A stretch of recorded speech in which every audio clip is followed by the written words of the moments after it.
bahwa Elohim atau Tuhan itu berinkarnasi menjelma menjadi manusia. Tunjukkan di mana, di dalam kitab apa, pasal berapa, nomor berapa, lalu kita bisa diskusi. Kalau Anda tidak bisa menunjukkan dan Anda menjawab kemana, berarti itu artinya Anda ngarang-ngarang. Nah, silakan tunjukkan datanya. Ya, itu giliranmu bicara ya. Jadi jangan dimut ya, host ya. Jadi ini sudah melebar-lebar ini.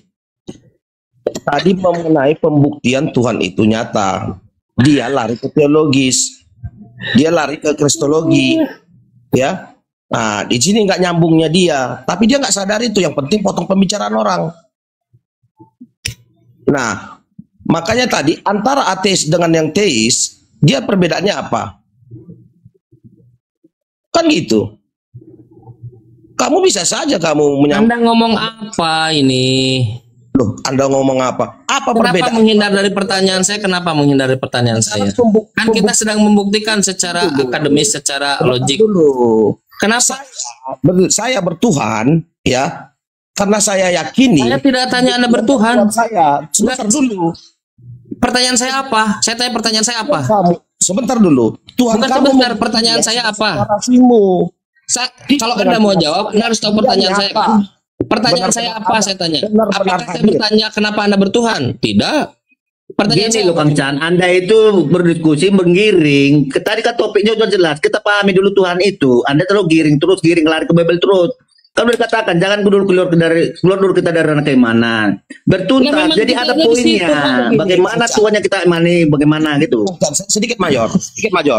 Ya, sedikit. Kenapa kalian menghindar dari pertanyaan saya? Kenapa saya tanya? Sebentar dulu, Kang Chan. Saya posisikan diri saya sebagai ateis. Saya tidak percaya Tuhan. Nggak ada. Saya nggak nanya itu. Boleh nanti diskusi ketika ditanya masalah ateis siapa, ateis apa, ateis apa. Tapi itu bukan yang saya tanyakan. Kamu takut.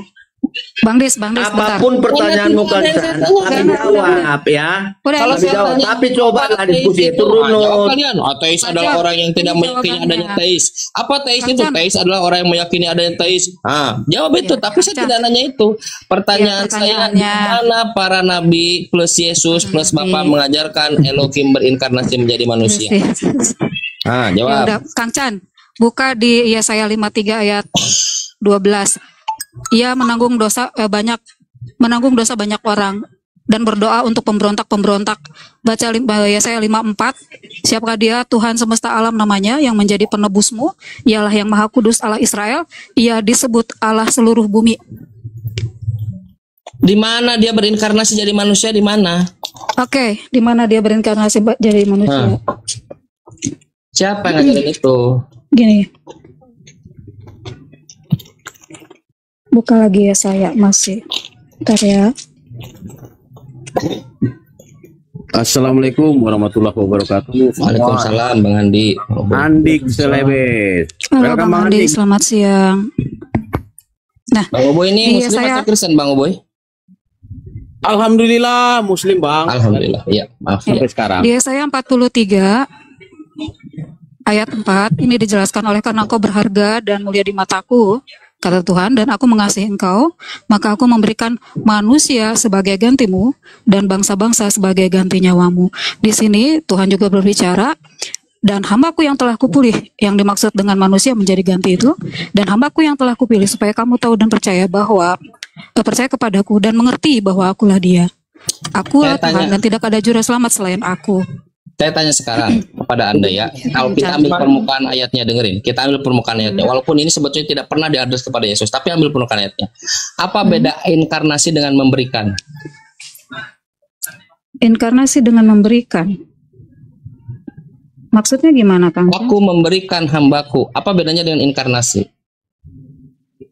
Nah, ini ada ayat selanjutnya lagi di 43. Enggak, saya tanya dulu, apa bedanya aku memberikan hambaku dengan inkarnasi, bedanya apa? Iya, Kang Chan. Definisinya pun sudah berbeda, Kang Chan. Memberikan kalau berbeda, kenapa Anda ajukan itu jadi dalil? Iya, oke. Di Yesaya 43 ayat 25, dengar dulu. Udah biar. Yesaya 24 sampai 25. Ini ya, akan tetapi engkau membebani aku dengan dosa-dosamu, engkau melalahkan aku dengan kesalahan-kesalahanmu. Akulah dia yang menghapus segala pelanggaranmu demi aku sendiri, dan aku tidak mengingat-ingat dosamu. Bapa leluhurmu yang pertama. Aja, Bang.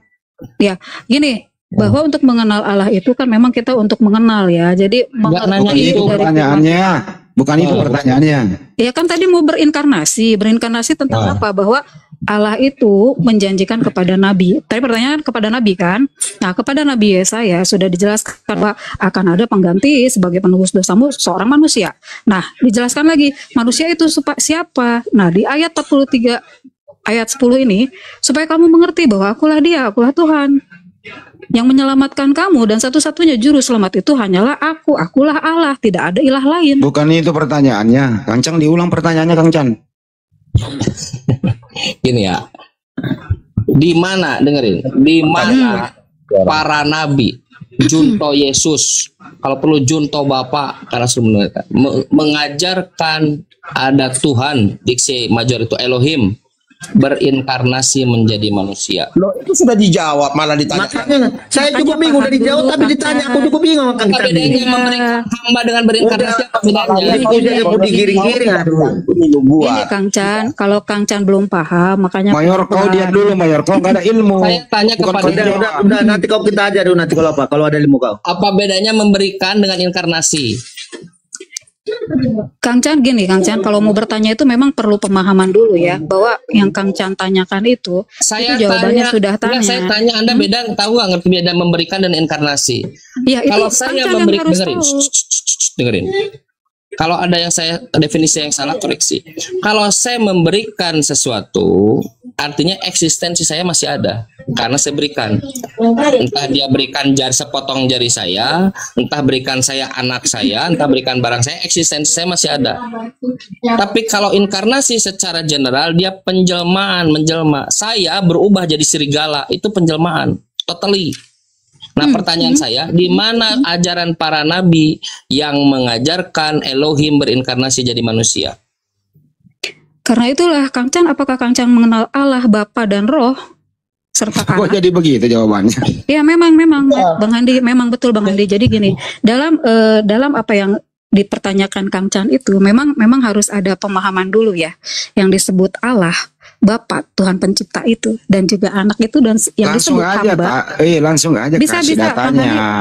Kang Handi gini, masalah gini, 1000 kali bertanya Kang Chan, kalau tidak memahami, dijelaskan pun tidak akan paham-paham gitu. Tinggal nyari lo, ini lo datanya. Bagaimana dapat Ini terus? Oke, Ini kita loh, tambah lagi, ini loh kita ya. tambah lagi. Ini lo Kita tambah datanya, lagi. ingkar Tuhan Elohim inkarnasi menjadi manusia. Ini lo datanya, ini lo.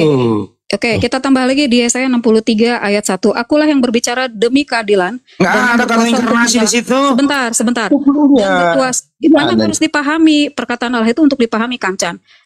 Sebentar, akulah yang berbicara demi keadilan dan yang berkuasa untuk menyelamatkan. Di ayat 8 dan 9, dialah juru selamat mereka. Dalam segala kesesakan mereka bukan seorang duta atau utusan, artinya harus mengerti bahwa hak seorang hamba itu bukanlah hamba seperti nabi biasa yang lain, melainkan ia sendiri Lu yang ngerti nggak sih menyelamatkan. pertanyaannya ini lah yang ditanya lah yang dijawab lo. Gini, makanya harus mengerti jawab. Pakai Yesaya lagi. Sebentar Bang Handi. Gini Bang Handi. Ya saya Sekarang kan gini, Bang Handi. Bang Putri, Kenapa kalau Kang ngasih Chan? ayat ini, kayak ngasih ayat kayak gini nih. Coba buka Maleakhi pasal 3 nomor 6. Gini sebentar. Kang Chan dan Bang Handi. Ayat nih. Nggak, Kalau ngasih nggak, ayat, gini. dengerin dulu. Nggak, Bang Handi Statement kan nanya. letter luck clear. Buka Maleakhi pasal 3 nomor 6. Iya, apa Silakan. mau dibuka apa? Apa yang mau dibuka? Silakan dibaca. Ini Iya, apa yang mau pengajaran nih, dibuka? pengajaran. Apa yang mau dibuka pasal berapa? Maleakhi pasal 3 nomor 6. Oke. Nah, abis ini langsung ke mungkin Bang Handi sama Stata aja ya. Beliau ini guru saya jadi. Maleakhi pasal 3 nomor 6. Silakan. Ini pengajaran. Oke, Bang Kang Chan. Maleakhi 3 ayat 6. Lalu malaikat Tuhan itu meyakinkan Yosua, katanya. Udah. Bukan, Maleakhi pasal 3 nomor 6. Oh, sorry. Kebanyakan dibukanya. Maleakhi 3 ayat Itulah. 6. Sesungguhnya aku Tuhan tidak berubah dan kamu Bani Yakub tidak akan dilenyapkan. Itu pengajaran. Statement dari Tuhan mengatakan aku Tuhan tidak berubah. Betul. Tidak berubah. Betul. Tuhan Yesus tidak berubah, kan ada lagunya. Nah, ini Tuhan pengajaran Yesus dari para. tidak berubah. Silakan Bang Andi. Tidak berubah. Itu Kang Chan, itu lagunya pas itu Kang Chan. Kalau begitu saya mau nanya apa arti inkarnasi ya? Oke, gini. Enggak dulu. Arti inkarnasi apa ya? Inkarnasi, apa coba ada yang bisa jelasin inkarnasi nggak yang lain? Penjelmaan. Penjelmaan. Iya. Penjelmaan kembali. Kalau ada yang disebut firman telah berubah menjadi manusia, firman itu adalah Allah, itu paham nggak? Saya ulang ya, ini nih. Inkarnasi adalah penjelmaan roh Penjelmaan. dalam wujud makhluk. Betul. Oke. Iya. Sembahan kamu itu, Tuhan kamu itu roh, Mm-mm. menjelma menjadi manusia. Iya. Oke. Oke. Coba cari dalilnya. Di mana Oke. ajaran para nabi Iya. Elohim yang roh itu menjadi manusia? Kan itu pertanyaannya. Iya. Iya, Ya, kan tadi udah silakan. dijawab. Kagak Iya, ada. saya. Lu menjawab nggak nyambung tadi. Serius nggak ada makanya bunyi kayak pelan-pelan. gitu. Makanya pelan-pelan Bang Handi, nggak apa-apa. Bener nggak tadi Kang Chan? Iya, ya. Pakai Ya, itu. pelan-pelan ya. Di zaman dahulu kala itu kepada Nabi Yesaya, Tuhan telah berkata, "Aku akan memberikan manusia sebagai gantimu." Nah, pada saat itu sudah terjadi. Itu nggak menjelma, itu memberikan. Iya. Beda, beda. Aduh. Ya kan akulah sendiri itu tadi juga. Beda memberikan adalah Iya, iya. ada wujud, ada roh atau ada sesuatu yang memberikan. Iya, iya. Nah, Ya, di bukan Yesaya yang memberikan 63, ini berubah menjadi manusia. Iya. Dengerin dulu perbedaan memberikan dengan inkarnasi. Memberikan adalah ada sosok yang memberikan sesuatu Iya. kepada yang lain. Betul. Jadi yang memberikan ini, dengerin dulu, yang memberikan ini tetap dia eksis ada. Tapi kalau inkarnasi adalah roh, ada sesuatu berubah menjadi manusia. Betul, Bang Handi, betul. Ya Bang Handi, sekarang betul. mana datanya Elohim berubah atau berinkarnasi menjadi Nah, manusia? yang memberikan ini wujud Gitu. dia nih. Sebentar, Yang memberikan Major. wujud gak dia? Major, sebentar udah. Nah, Bang Handi tadi betul ya, dalam bentuk Ya. manusia yang diberikan. Itu bisa dipegang ya, manusia yang akan diberikan. Lihat lagi di Yesaya 63 ayat 9. Nah, makanya dijelaskan sebetulnya itu bukan seorang duta atau utusan, tetapi ia sendirilah itu yang menyelamatkan. Iya, itu maksudnya Bukan kepada itu Allah. pertanyaannya. Sebentar Bang Handi, nanti panjang ya. Nggak, udah. Patricia, Ya, lu diam dulu. Makanya Nggak, lu semakin melebar. Memberikan dan inkarnasi itu maknanya berbeda. Pertanyaannya Kang Chan itu, mana datanya Elohim inkarnasi menjadi manusia? Lu jawab Elohim memberikan manusia. Beda. Gimana sih kamu bahasa Indonesianya nih? Itu kan ada jawaban. Memberikan dan inkarnasi Mana itu. dia ini? Kan Diam dulu. Memberikan dengan inkarnasi itu dua hal yang berbeda. Iya. Yang ditanya adalah inkarnasi Elohim menjadi manusia, bukan Elohim memberikan manusia. Beda. Kalian ini ngerti nggak sih bahasa Indonesia? Ngerti nggak? Nyambung kami diskusi sama kalian. Dikasih Emang data. nyambung. Karena kalau ditanya apa, jawab. Oh jawab apa gitu loh. Ya tadi kan si Putri Si udah menjelaskan bagaimana.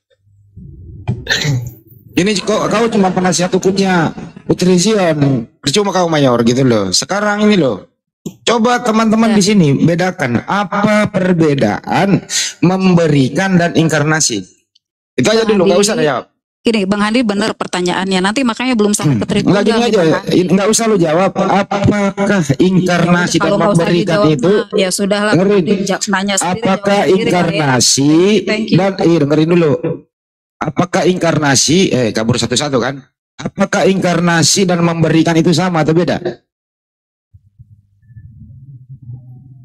Apakah inkarnasi dan memberikan sama atau beda?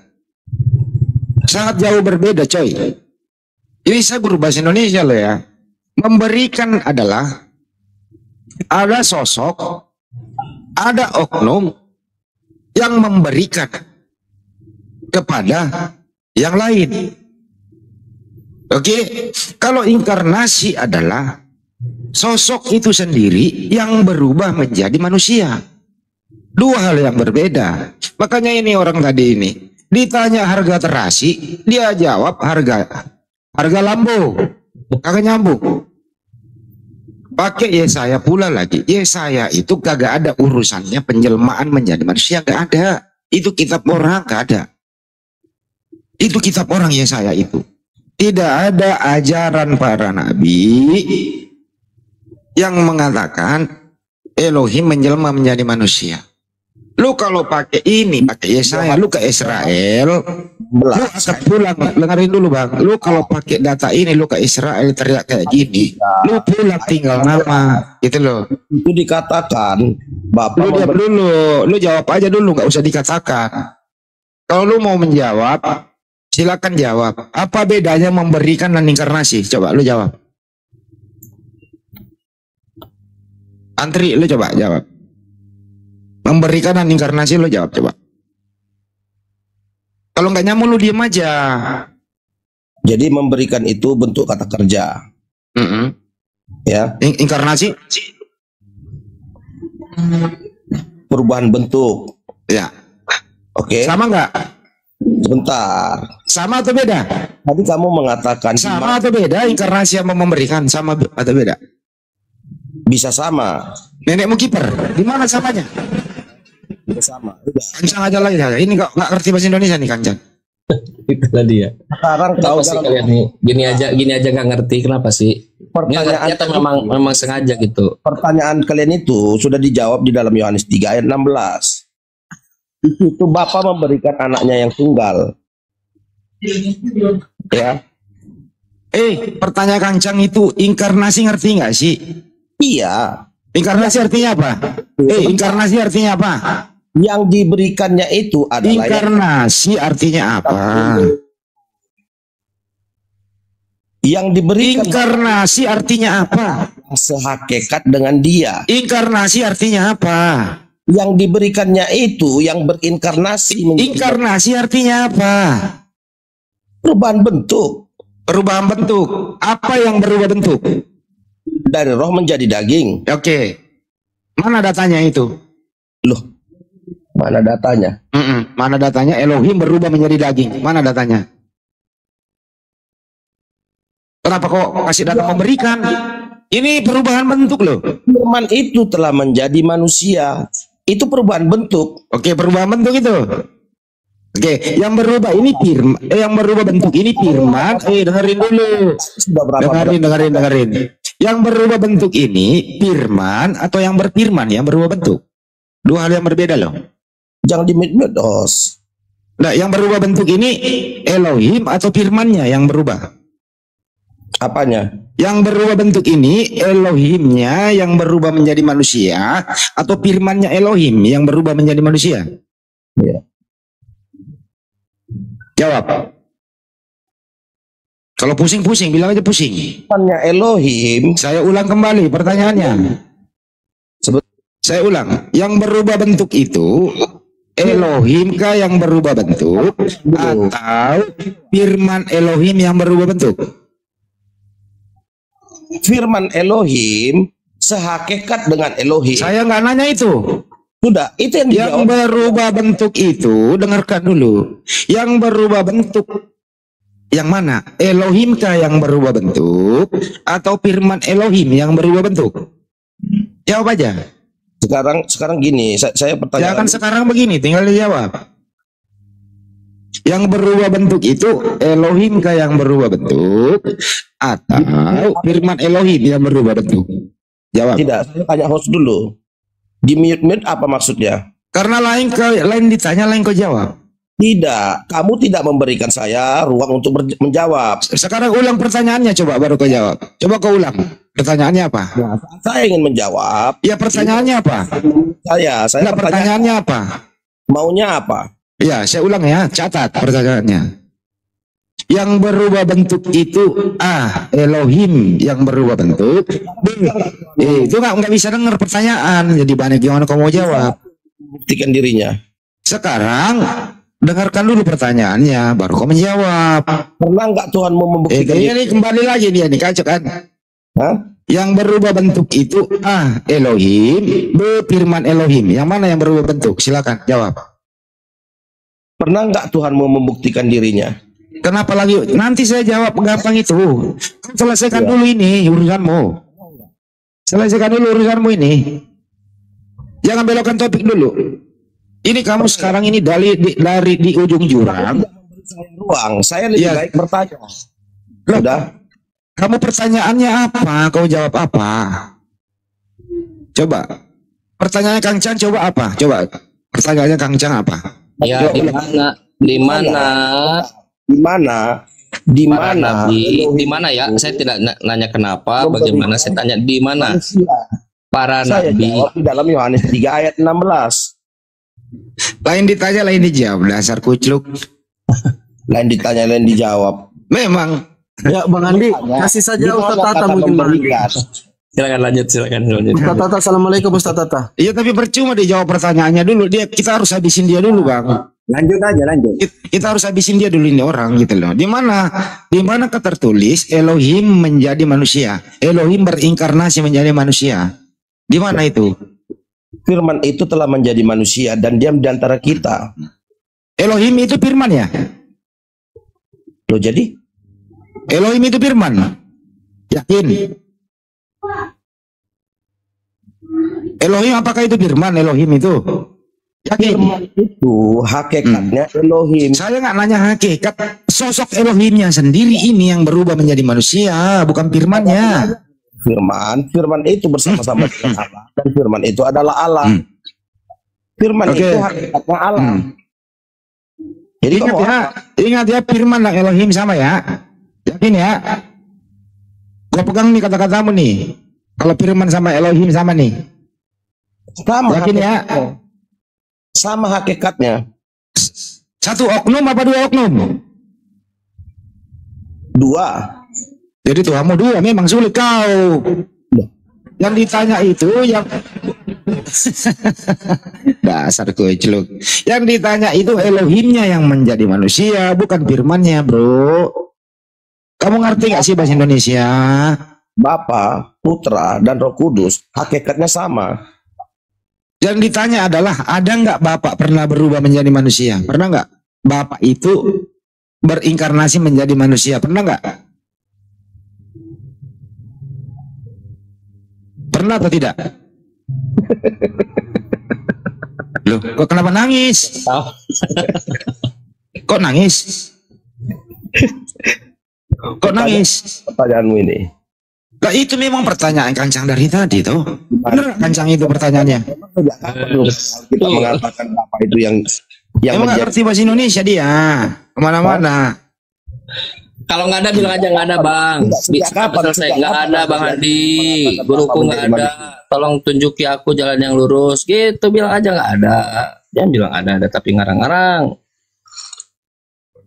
bukan ngarang-ngarang. Mau tahu nggak ini konsep dari mana? Coba ya dengarkan. Ustaz Tata tolong diterangkan.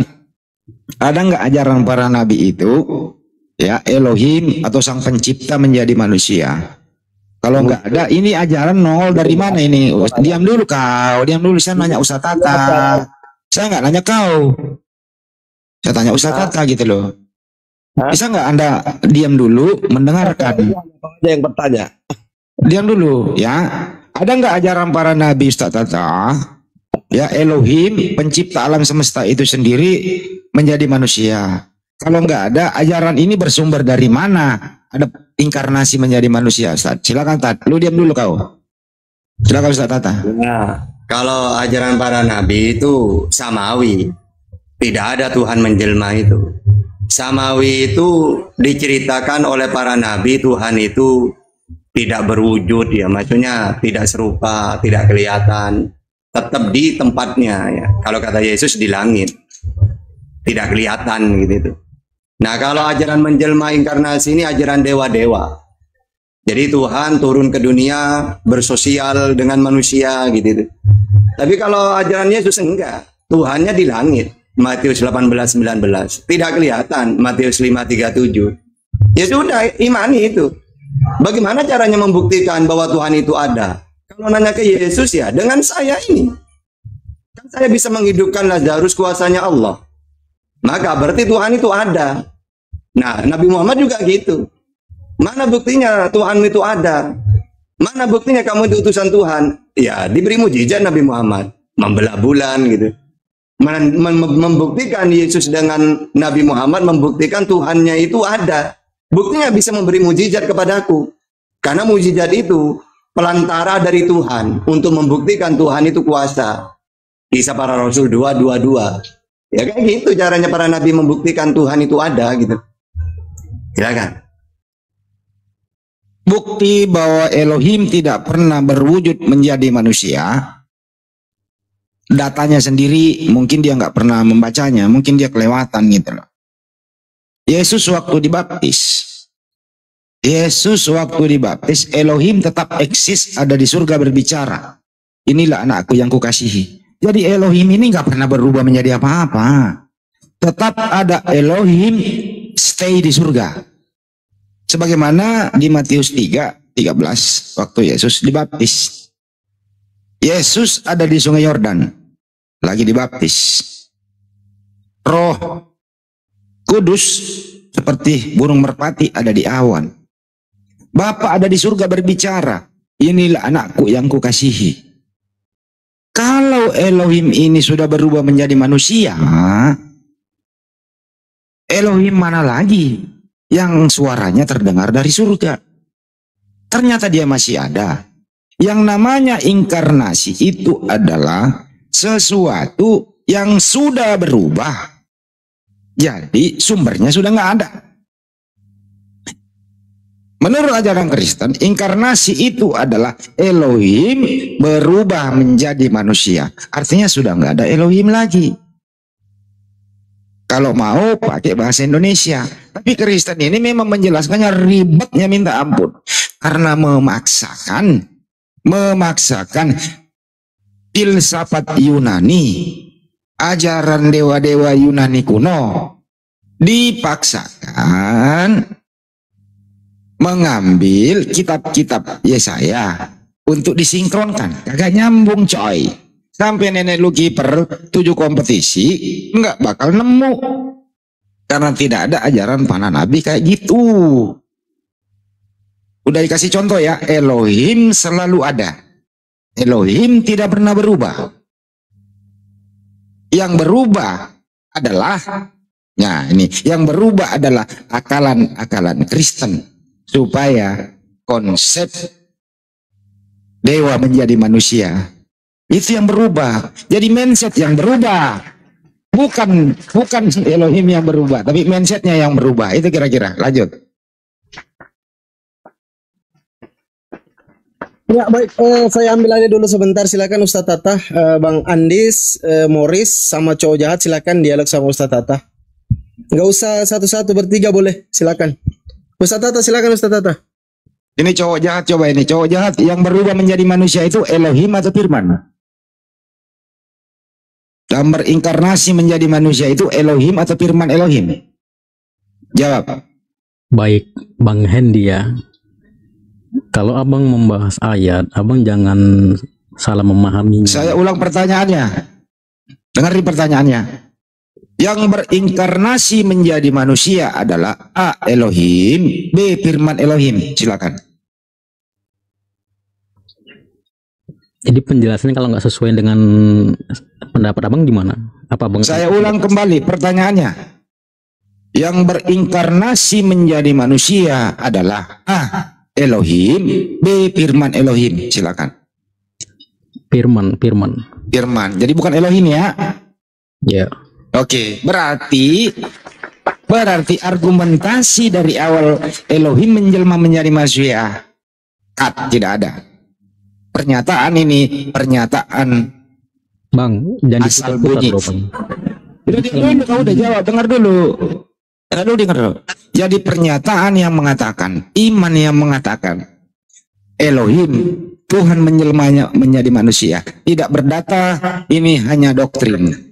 Tapi Anda udah menjawab, yang berubah menjadi manusia, Firman Elohim. Pertanyaan itu sudah dijawab di dalam yang Lu diam dulu kau. Ah, sama-sama cowok jahat dulu.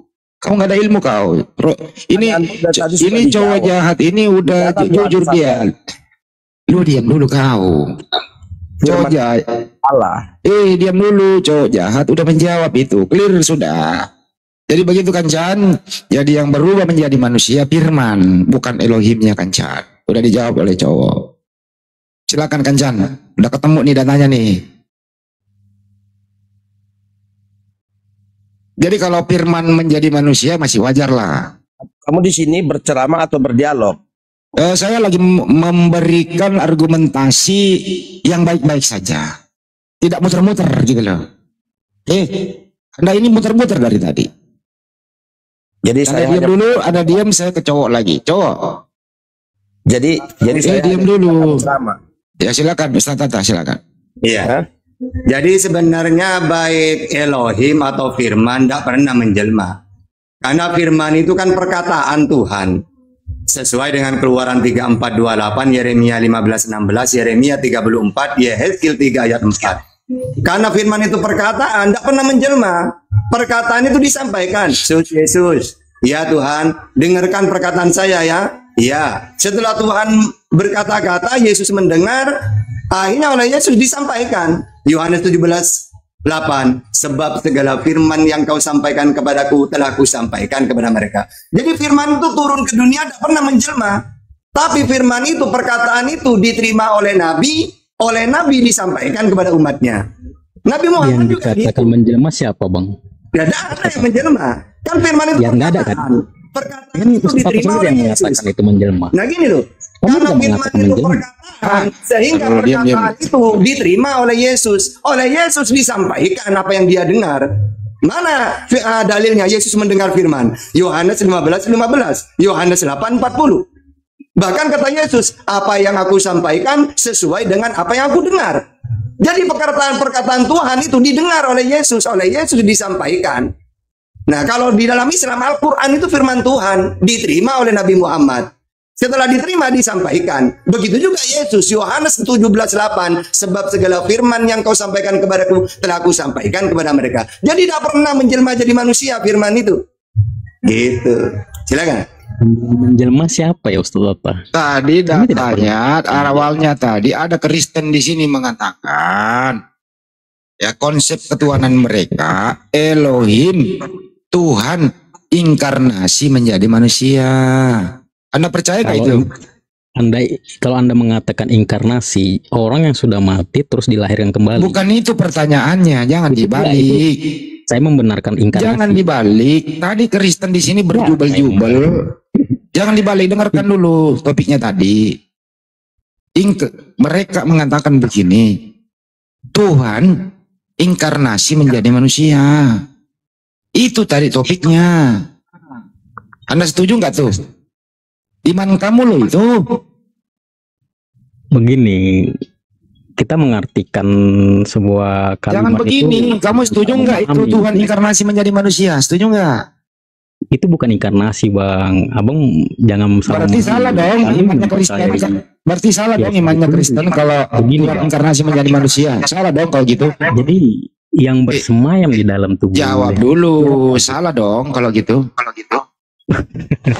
Masa saya harus sesuai pendapat Anda? Tadi ada di sini 41 setengah. Dengerin. Di sini tadi ada Kristen 41 setengah. Karena perempuan ini saya hitung setengah tadi. Dia tetap ngotot. Dengerin. Dia tetap ngotot mengatakan bahwa Elohim menjelma menjadi manusia. Tetap ngotot tadi pakai itu. Bahkan dia acak-acak saya. Gitu loh. Jadi tetap dia ngotot imannya Tuhan menjelma menjadi manusia. Anda setuju nggak itu? Iman mereka. Anda juga Kristen loh. Kalau nggak setuju ya kita pindah topik.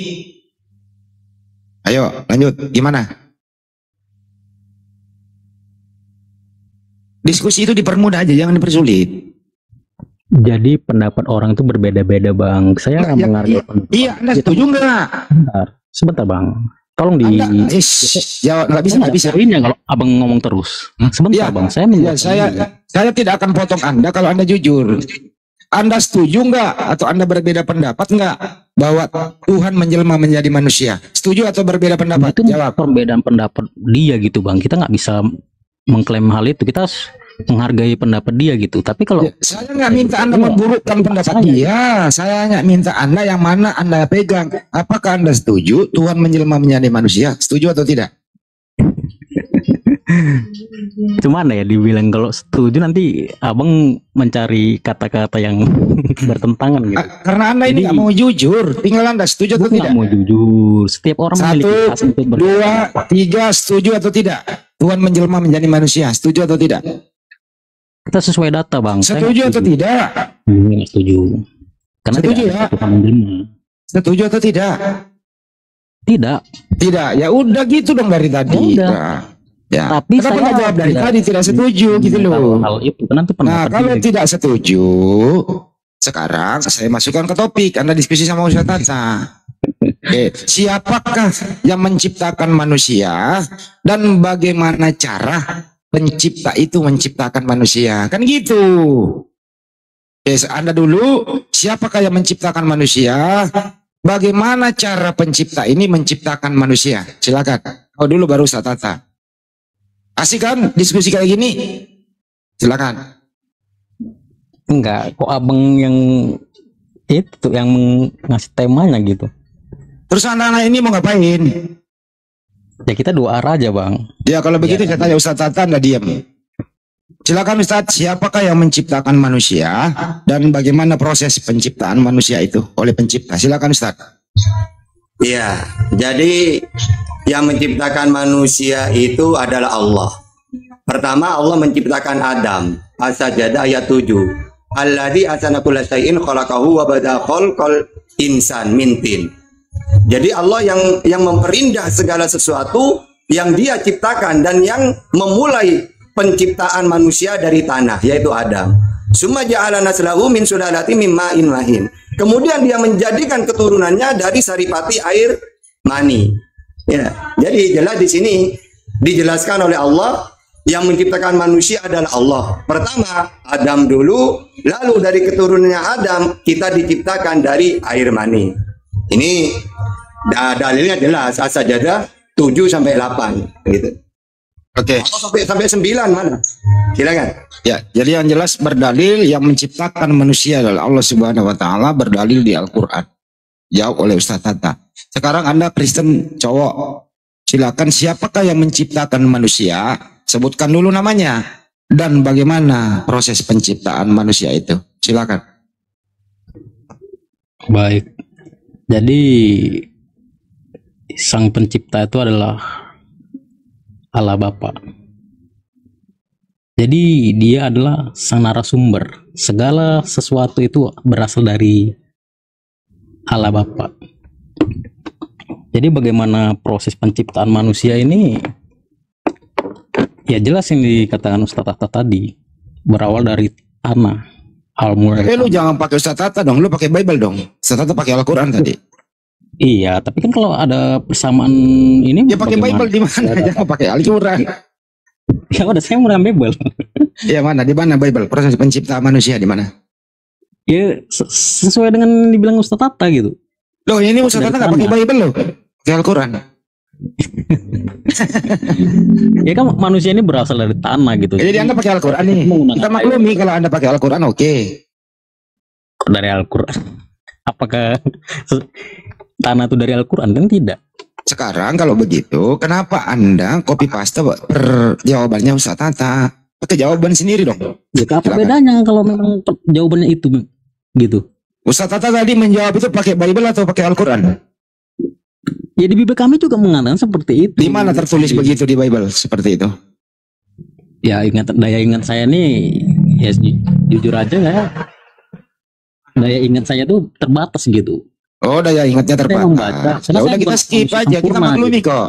Kita skip. Ya udah, Ya iya. daya ingat Anda. Tapi kalau jangan ciplak pertanyaan jawaban orang dong. Kalau daya ingatnya Anda nggak memadai gitu. Tapi saya membaca, ya sama seperti itu jawabannya gitu penjelasan. Di mana tertulis nggak ada begitu di Bible? Ya kan saya udah jujur, bahwasanya saya ini terbatas ingatannya gitu. Kalau terbatas Kalau ingatannya, kita tapi Anda mengingat loh tadi. Inilah Anda nih. Jadi kita jangan sampai muter-muter. Nanti kalau Nggak dibahas terbatas ingatan Anda, tapi Anda berusaha mengingat. Gimana ceritanya? Gimana tuh? sulit Anda memahami kan. Jadi kita Bible itu nggak sedikit bang, itu tebel loh bang. Jadi saya sebagai manusia yang serba kekurangan, jadi daya ingat saya itu berkurang gitu. Jadi kalau Aku mau nyari yakin. itu harus kita nyari datanya Gini dulu aja, lagi, Bang Andi, kita dibaca tunggu aja kembali. dia 5 menit atau 10 menit kasih waktu, silakan cari. Yang ada di Kan saya sudah yang, jelaskan. dengerin, yang ada di Bible itu, saya nggak dengerin, saya kasih data ya. Ya, ya, ya. Yang ada di Bible itu di Ayub 10 nomor 10. Nah, kalau Anda tahu ngapa Anda bertanya Ya. lagi gitu? Ya saya bacain. Ya, oke. Karena pernyataan Anda itu copy paste Ustaz, Tata beda. Di Ayub 10 nomor 10 berbunyi gini. Bukankah engkau yang mencurahkan aku seperti air susu dan mengentalkan aku seperti keju. Jadi proses penciptaan manusia itu gitu loh ya. Seperti susu dan keju gitu loh. Ayub 10 nomor 10 bro. Gitu. Jadi apa maknanya aja bang ayat itu, bagaimana maksud dari ayat itu gitu, maknanya apa gitu? Ya udah kau yang maknai lah. Nah, iya Saya kan, kan cuma membaca. iya bang membaca, tapi saya membenarkan maknanya apa dari ayat itu gitu. Saya nggak bisa nerangin ya, bukan punya saya ya. Susu. Coba kamu yang nerangin lah. Nggak bagus lah kalau nggak bagus lah kalau nggak bagus lah kalau kita muslim yang menerangkan datamu gitu. Kau yang nerangin bro. Begini bang, kita jangan lari-lari jauh-jauh ya. Kita tadi membahas tentang hakikat ketuhanan. Jadi ada di Bible yang belum saya baca gitu. Saya akui itu. Tapi kalau bisa saya jawab, saya jawab. Kalau tidak bisa saya jawab, ya itu di luar kemampuan saya gitu. Ya udah kalau gitu lu yang bertanya aja deh tentang Islam deh. Kesian lu. Silakan lu nanya dah. Ya udah bertanya aja. Kita maklum Kalau kok. saya bertanya, ntar tidak kondusif roomnya kan, gitu. Kita sesuai ini aja bang, Kenapa sesuai yang tema kenapa yang bertanya? Kenapa Anda bertanya jadi sebelumnya. tidak kondusif? tentang ketuhanan gitu kok. Ya udah Kok bisa kembali dikatakan ke dia konsep Tuhan? ketuhanan. Ya udah. Silakan Bisa Anda. dikatakan Tuhan, dia kan manusia. Iya, Anda format ulang. Ya sekarang kalau mau konsep ketuhanan silakan. Tuhan Anda berapa? Namanya siapa? Silakan jawab. Tuhan cuma satu. Namanya? Yaitu Roh Bapa. Yahweh. Namanya? Yahweh.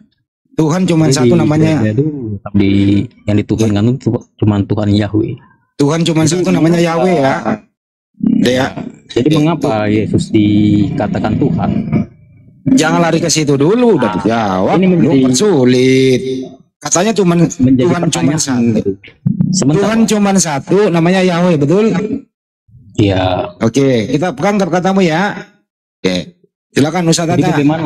Udah cukup, kau udah jawab jujur itu. Oh ini Tuh. Ya ntar Saya dulu belum ke Ustaz menjelaskan. Tata lagi gitu loh. Oh alah. Kamu udah jawab. Jadi rumusnya gini, oke, saya ikutin. Kamu udah jawab Tuhan satu cuma Yahweh, kenapa lagi? Ya, terus. Ya, lanjut. Ya silakan Ustaz. Tuhan cuma satu namanya Yahweh, silakan Ustaz.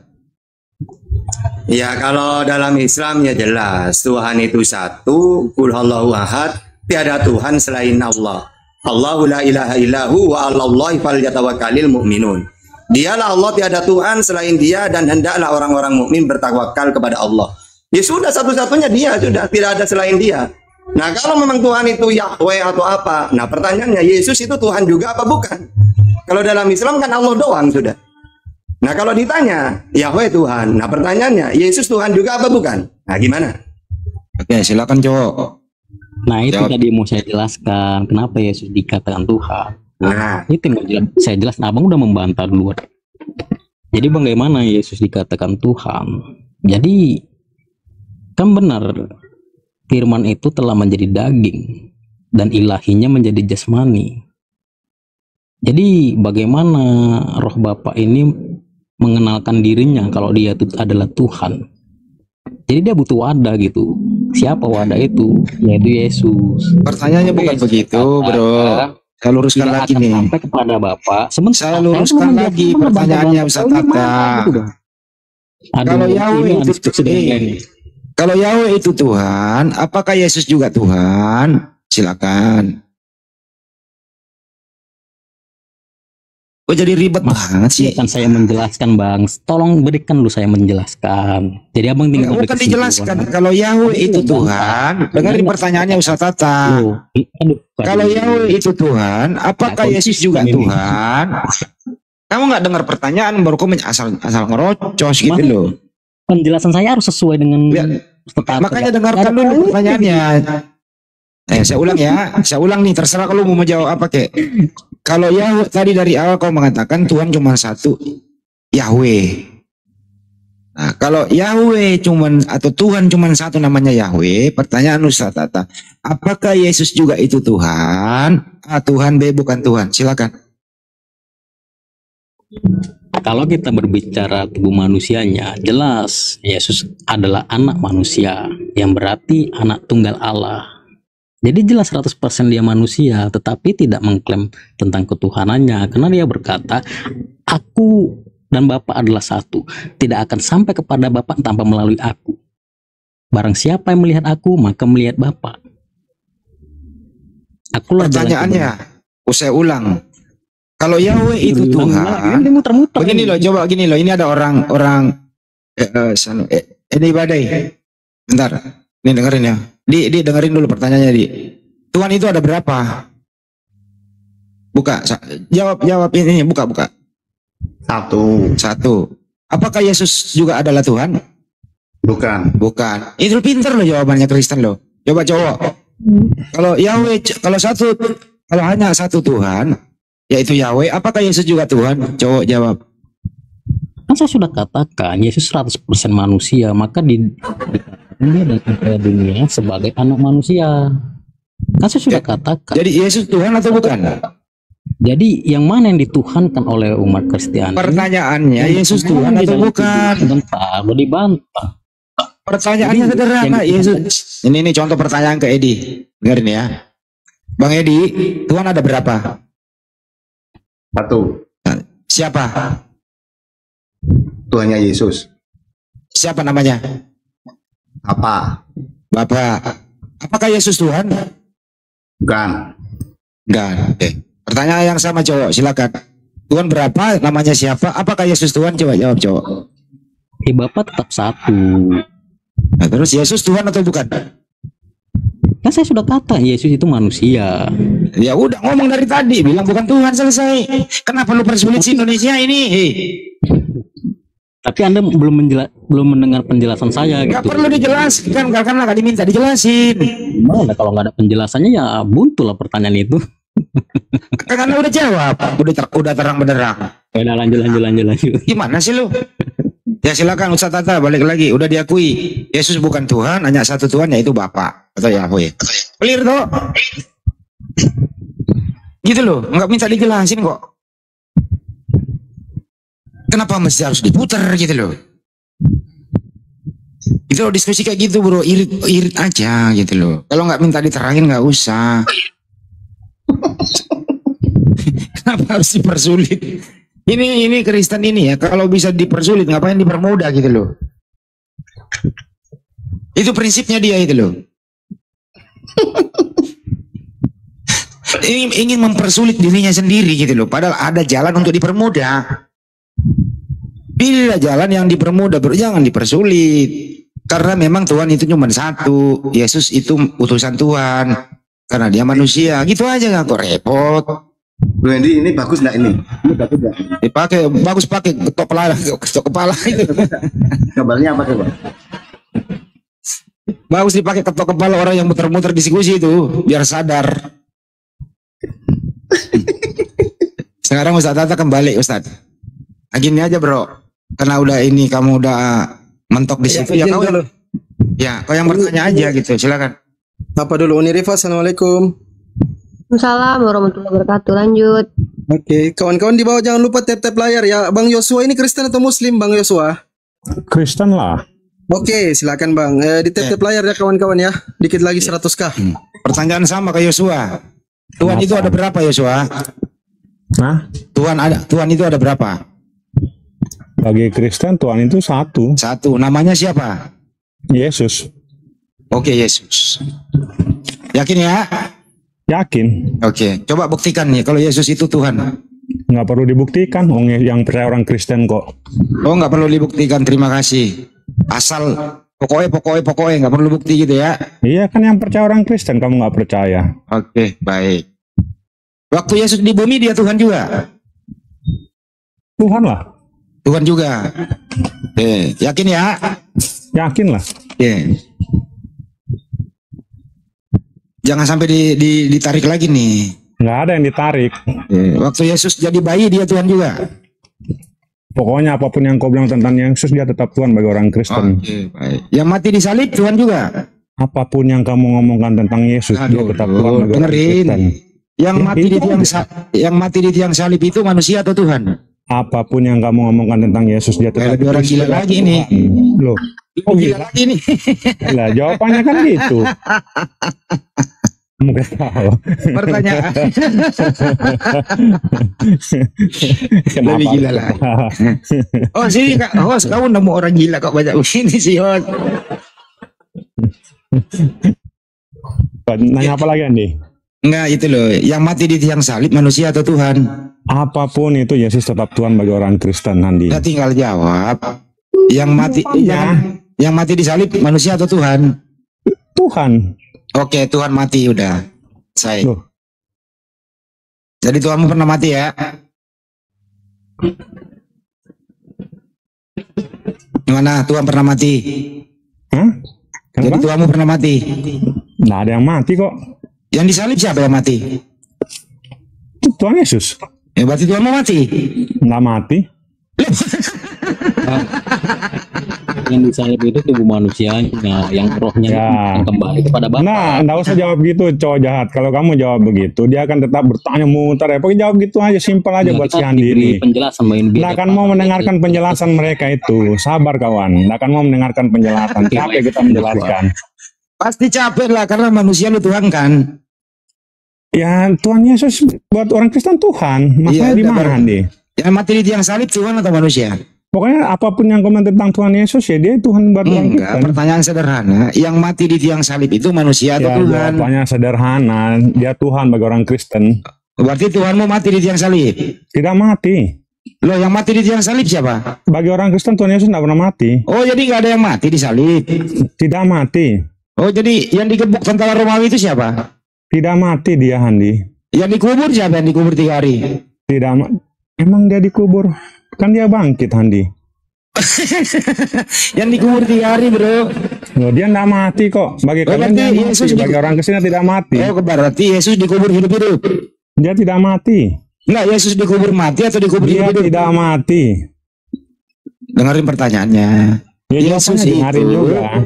Yesus itu diturunkan dari salib terus dikafani itu dikubur hidup-hidup atau dikubur mati? Dia tidak mati karena dia Berarti bangkit. Yesus dikubur hidup-hidup. Dia tidak mati, dia bangkit. Orang gila. Lanjut Unirip apa siapa kayak ini kan orang gila kayak semua kayak ginian nih. Andi, Bang Bukan Andi. gila. Abang dengan pertanyaan abang yang memojokkan teman seiman saya gitu, Bang. Bukan memojokkan ini depan.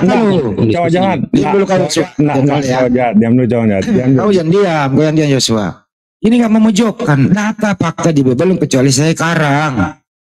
Yesus itu menurut tertulis di Bible itu dia diikat di salib, dipaku tangannya, minum anggur asam, Yosua. kemudian ditombak lambungnya, Andi. mati gitu ya. Andi.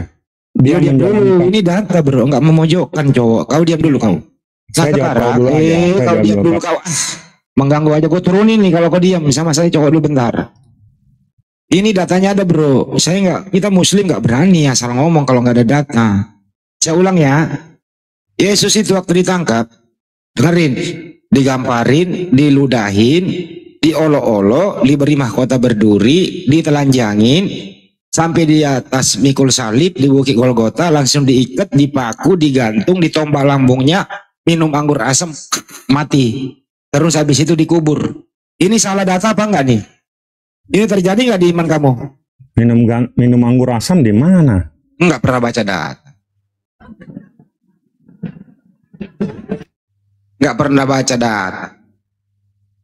Saya kasih ya, awas loh kalau nggak tahu. Andi, itu sebuah pilihan Bang Andi. Kalau memang harus dilakukan Tuhan untuk menebus umat-umatnya. Ini Saya kasih data nih. Yohanes 19 Yohanes 19 nomor 30. Kita buka ya, kita Yohanes 19:30. Yohanes 19 ayat 30. Coba baca. Oke. Ya. Baca. Yang kenceng. Yohanes 19:30. Sesudah Yesus memang merasa katalah ia sudah selesai, lalu ia menundukkan kepalanya menyerahkan nyawanya. Apa itu maksudnya? Ya kan? Apakah dia meminum? Tidak tuh. Dia minum. Dia sendiri yang baca. Coba kau baca lagi. Coba kau baca. Kau baca ayat di atas Handi, kau baca ayat 29-nya. Pindah lagi. Di situ ada bekas loh.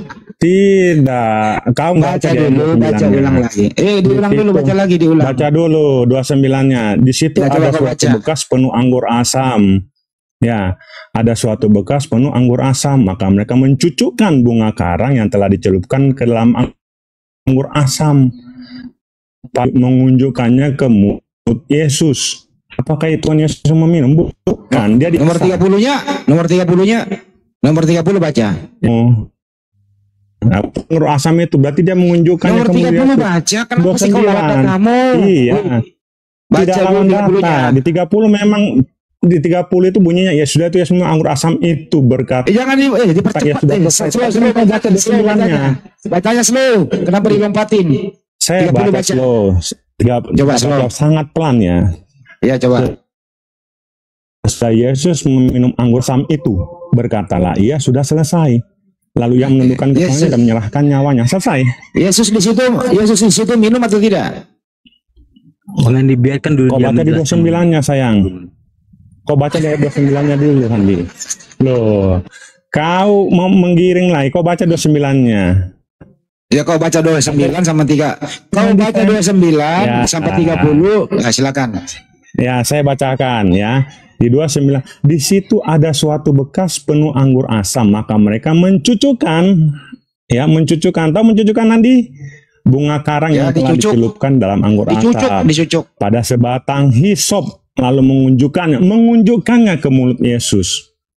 Terus 30 sudah, masa diulang diulang bacanya? 30 dong, belum dibaca. Sudah dari tadi 3 kali. Kan nggak mau baca dia, Loh, nggak mau baca 30-nya. Dibacakan. Kau coba diulang lagi. Coba 29 sampai 30 dibaca tuntas. Kalimatmu itu loh. 29 sampai 30 dibaca tuntas dong. Sudah dibaca. Kenapa kamu malu baca Bible-mu? Saya tidak malu, sudah saya udah baca dong. Kamu mau maksa? Saya sudah baca kok, ngapain saya baca ulang lagi? Kalau kamu nggak mau baca, saya yang baca. Kamu malu baca Bible? Saya malu baca Bible. Baca. Saya baca ya. Baca lagi. Baca. Yang keras sudah. Dengerin. Sesudah. Yang keras ya. Iya. Sesudah. Yesus. Lu diam dulu kau. Diam dulu. Orang lagi membaca. Kuculuk kau. Gitu. Kuculuk kau, orang baca kok ngoceh terus. Kok ingkari yang tertulis. Saya ulang ya, pakai eho nih. Sesudah. Yesus meminum anggur asam itu. Berkatalah. Iya. Sudah. Selesai. Lalu. Iya. Menundukkan kepalanya dan menyerahkan nyawanya. Ya. Lu pakai lu. Lalu? Ya, jadi Yesus ini di sana minum anggur asam. Ya. Malu. Malu. Saya enggak malu. Jadi Yesus minum anggur asam atau tidak? Apakah dia meminum sendiri atau tidak? Loh, kayak kamu misalnya kamu minum kopi ya, ada ini. Apakah ketika kamu dicocokkan ke tempatmu, diunjukkan ke mulutmu, kamu minum atau tidak? Pasti kamu nggak mau minum. Oke, dipaksa mulutnya, dipaksa lah gitu ya. Akhirnya kamu mengerti juga sayangku. Ya, dipaksa. Jadi Yesus minum nggak tuh anggur asam? Minum atau tidak? Minum atau tidak? Oh, di situ kan dicucukkan, dia ada 29-nya. 30-nya minum atau tidak? Minum dia karena dicucukkan. Ya minum dari tadi kok ngomong kayak minum gitu loh. Iya, karena dia tidak meminum karena keinginannya dia. Ya udah selesai. Jadi minum ya. Iya, selesai. Ya, minum. Selesai ya. Nggak ada pembahasan lagi ya. Ada pertanyaan Minum lagi? anggur asap artinya apa? Artinya Yesus apa, itu, coba? Yesus itu mati di tiang salib. Ya memang dia mati di tiang salib kok. Masalahnya gimana? Berarti Tuhanmu pernah mati. Manusianya yang mati, Handi. Katanya Yesus Tuhan. Ya kan dia Tuhan buat orang Kristen, bukan Tuhan buat kau. Berarti Tuhan mau mati dong di tiang salib. Enggak mati Tuhan saya. Yang mati di tiang salib siapa? Yesus. Yesus Tuhan atau bukan? Tuhan bagi orang Berarti Kristen. Tuhan mati. Bukan Tuhan yang mati. Nenekmu kita cara gila. Nenekmu yang jadi penjaga gawang. Nenekmu jadi penyerang atau jadi back? Edi lu ini orang ini kenapa nih udah apa ngapain di? Lu coba ngomong di ini orang Apa, udah bosan. Udah bosan. Ini orang ini ngapain di? Ini Kristen juga lo, hormati lo, mantan pendeta lo. Di. Siapa yang mantan pendeta? Kemiut itu di, kemiut. Siapa mantan pendeta? Mantan pendeta.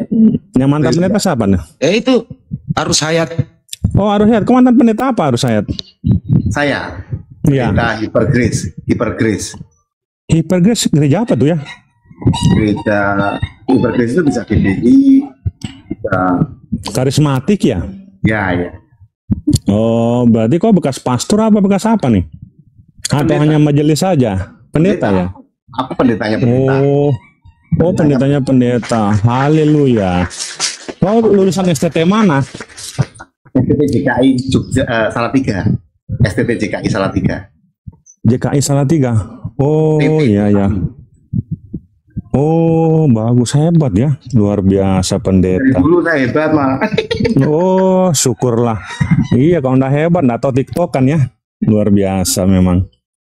Tapi saking hebatnya Bang Yosua, dia tidak percaya Yesus itu Tuhan. Tidak Nah, percaya dia. syukurlah. Syukurlah kalau dia dapat Yesus Tuhan. Emang ada masalah? Karena Yesus tidak membutuhkan kau mau percaya atau tidak, tidak dibutuhkan. Kalau kamu tidak percaya, tidak apa-apa. Ya silakan Bang Moris. Silakan Bang Ya, Moris. Moris. Ayo Moris. Bang Yosua yang lagi di tempat sabung ayam ya? Adi, saya bawa dari sabung ayam. Ayam saya lepas, bukan sabung ayam. Ayam ketawa saya lepas. Dia ngetawain Bang Moris lu jangan Moris dari pindahin tadi. topik. Bang Moris jangan pindahin topik ah. Dia ngetawain lu Moris tadi, makanya dia lepas. Oh gitu ya, soalnya ada kuku-kuku di samping itu. Iya, saya tukang pelihara ayam ketawa, Moris. Pindah topik dia tuh, ngurusin ayam lagi. Itu loh, Yesus itu Tuhan atau manusia yang disalib loh. Nanya siapa Andi? Nanya saya, harus saya atau Moris nih? Enggak, jangan ngurusin ayam. Topiknya tadi itu. Yang nanya si Gini loh. Moris, Andi, bukan saya. Ya makanya saya tegur dia. Kau bukan kau yang saya tegur, kau diam kau. Kenapa kau yang kepanasan? Udah, saya sudah diam nih, saya mute nih. Ya, topiknya bukan ayam, tapi yang disalib itu manusia atau Tuhan, gitu loh. Mana? Saya baca lagi satu data ya. Kalau Tuhan Nah, itu lu- mati. Lu nanya siapa 1 nih, Andi? Korintus 11 nomor 26.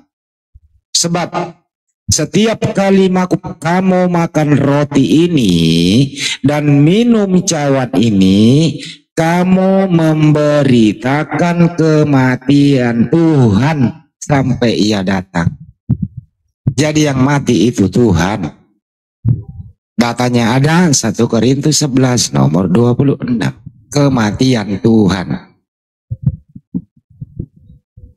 Jadi memang Tuhannya Kristen ini pernah mati 3 hari. Begitu juga Maria Magdalena datang. Dan dia Dia bangkit pada mengatakan, hari yang ketiga, Andi. mayat Tuhanku diambil orang. Jadi mayat itu juga Tuhan, kata Maria Magdalena. Dan dia bangkit di hari yang ketiga. Kita belum membahas bangkitnya. Kita harus fokuskan dulu ini yang mati ini manusia atau Tuhan. Buktinya lagi, buktinya lagi yang mati. Nah, ini ya, buktinya lagi nih, bukan Tuhan yang mati nih. Ya, Roma 14 nomor 9. Menurut Paulus, Yesus itu mati, kemudian hidup kembali supaya ia menjadi Tuhan. Tapi Lukas 2 nomor 11, Bunda Maria melahirkan Tuhan. Kisah 2:36, Bapak di surga menjadikan Yesus yang kau salibkan itu menjadi Tuhan. Ini yang mana yang benar sih? Sebenarnya Yesus ini Tuhan apa bukan Tuhan? Pakai data loh kita kalau bicara, nggak pakai ayam. Tuhan lah. Berarti Tuhan mati. Bagi orang Kristen. Berarti benar 1 Korintus 11:26, Tuhanmu pernah mati 3 hari, betul? Manusianya yang mati, tubuh manusia yang mati. Kalau tubuh manusianya yang mati, berarti waktu Yesus disalib dia bukan Tuhan. Bang Andi ini antikristus ya. Kamu yang antikristus. 2 Yohanes 1 nomor 7 coba kau baca. Siapa yang antikristus? 2 Yohanes 1 nomor 7 coba udah baca belum? Ayo kita baca bareng-bareng yuk. 2 Yohanes 1 nomor 7 siapa yang antikris? Jelaskan Bang, dia baca Coba setelah 3 2 hari, Yohanes Bang. 1 nomor 7 baca coba. Baca ayat itu jangan sepenggalan aja, Bang. Loh. Jadi ayat itu sesat Abang Ya, kalau begitu silakan baca Kejadian sampai Wahyu, kita tunggu. Asik tuh kalau memang gua. Dijelaskan dia Bang setelah 3 hari. Kejadian dan sampai Wahyu tuh Handi, saya aja sudah 4 kali lulus itu, tiap 1 kali baca tuh hampir 6 bulan loh. Kita pakai data, lo bilang jangan comot. Kalau begitu silahkan baca Kejadian sampai Wahyu. Monggo. Asik tuh kalau diskusi sama gua. Nggak pernah dipersulit. Misalnya menerangkan, Andi, sebentar. misalnya Sebentar, Andi. menerangkan mengenai penyaliban. Ya, dengerin dulu, dengerin Sebentar, dulu. Andi. Enggak, sebentar dulu saya mau katakan sama kamu. Kamu Menerangkan mengenai penyaliban. Nah, pendeta itu di dalam gereja di pendeta nih. Mari kita membahas Yesus di penyaliban. Nah, pendeta baca Kejadian sampai Wahyu. Betul ya, begitu menjawabnya ya. Handi, kamu kenal arti uni substantia tres personae discresi non separati? Distinoni don divisi. Pernah tahu nggak itu pemahaman itu? Mungkin arus hayat terpaham itu arus hayat itu mantan pendeta. Siapa yang kau Itulah tanya? yang menjadi tahu yang saya tanya. Saya bukan pendeta loh. Enggak, saya tanya kamu kenal nggak tentang arti uni substansi tres personae discresi non separati distinni non divisi. Tahu nggak itu artinya itu, Andi? Aku bukan pendeta, kenapa kau tanya ke saya? Uno substansi, Puji satu Tuhan, substansi, tria Gampang dijawab. personae, 3 pribadi. Iya, tiga. Nah, Gampang iya dijawab betul gitu. nih. Uniriva hebat loh, Uniriva. Tahu itu. Iya, bukan Diskresi ini. non separati Bang ya. Andi boleh masuk. Ya, silakan, silakan. Langsung aja Uniriva ya. Ya, saya dengan senang dengan Uniriva ini. Bismillahirrahmanirrahim. Assalamualaikum warahmatullahi wabarakatuh. Rabbi shrah li sadri wa yassir li amri wahlul 'uqdatam min lisani yafqahu qawli. Saya akan bacakan firman Allah Subhanahu wa taala. Bismillahirrahmanirrahim. Sebelum kita lanjut diskusi, izinkan saya prolog. Buat teman-teman yang di YouTube, sehat selalu semua. Semoga Allah selalu senantiasa memberikan kita penjagaan dari Allah ya, sehingga kita dijaga dalam iman Islam dan selalu diizinkan untuk menjaga akal. Kenapa dalam Islam itu ada bab muqasid syariat? Dalam Islam itu ada mata pembelajaran maksud syariat. Syariat itu salah satunya menjaga akal. Maka perbedaan kita dengan hewan adalah akal. Setiap hewan itu ada yang punya otak, seperti udang aja punya otak, tapi mereka tidak punya daya otaknya itu untuk berakal seperti kita. Dalam istilah mantik, manusia adalah hayawanun natik, hewan yang berpikir. Maka perbedaan kita tipis-tipis dengan monyet adalah akal kita. Kalau kita tidak memfungsikan akal, maka kita sudah sama dengan binatang. Bismillahirrahmanirrahim. Innal ladzina kafaru sawa'un 'alaihim a anzartahum am lam tunzirhum la yu'minun. Kata Allah Subhanahu wa taala fil Qur'anul Karim, sesungguhnya orang-orang kafir sama saja bagi mereka, kamu beri peringatan atau tidak kamu beri peringatan, mereka tidak akan beriman. Maka saya di sini diskusi lintas agama, tujuan saya bukan untuk menjadikan orang-orang kafir menolak kebenaran itu, bukan untuk mengislamkan mereka, tapi untuk mengajak mereka berpikir, mengajak mereka untuk membangun konstruksi berpikir, apakah mereka sesuai dengan manusia, kemanusiaan mereka, mampukah mereka memanusiakan diri mereka. Kita akan membuktikan dalam ranah dialektika, Uniriva, bukan untuk orang kafir itu apa sih sedikit saya Uniriva? prolog. Nanti saya jelaskan ya. Anda bertanya saja nanti. Tidak, Anda di sini bertanya saja nanti. Yang teman-teman Kristen bertanya saja. Kalau untuk saya ya. Nah, jadi Bertanya ya? saya Oke, akan oke. sampaikan beberapa dalil baik dalam kitab suci kita Al-Qur'anul Karim dan juga kitab sucinya teman-teman Kristen, karena di sini ada orang Kristen, menghormati mereka. Saya akan bacakan kitab mereka. Saya akan bacakan di kitab mereka ada Amsal 16 ayat 22. Akal budi adalah sumber kehidupan bagi yang mempunyainya. Tetapi siksaan bagi orang bodoh ialah kebodohannya. Ya. Kemudian Amsal pasal 27 nomor 22. Sekalipun engkau menumbuk orang bodoh dalam lesung dengan alu bersama-sama gandum, kebodohannya tidak akan lenyap daripadanya.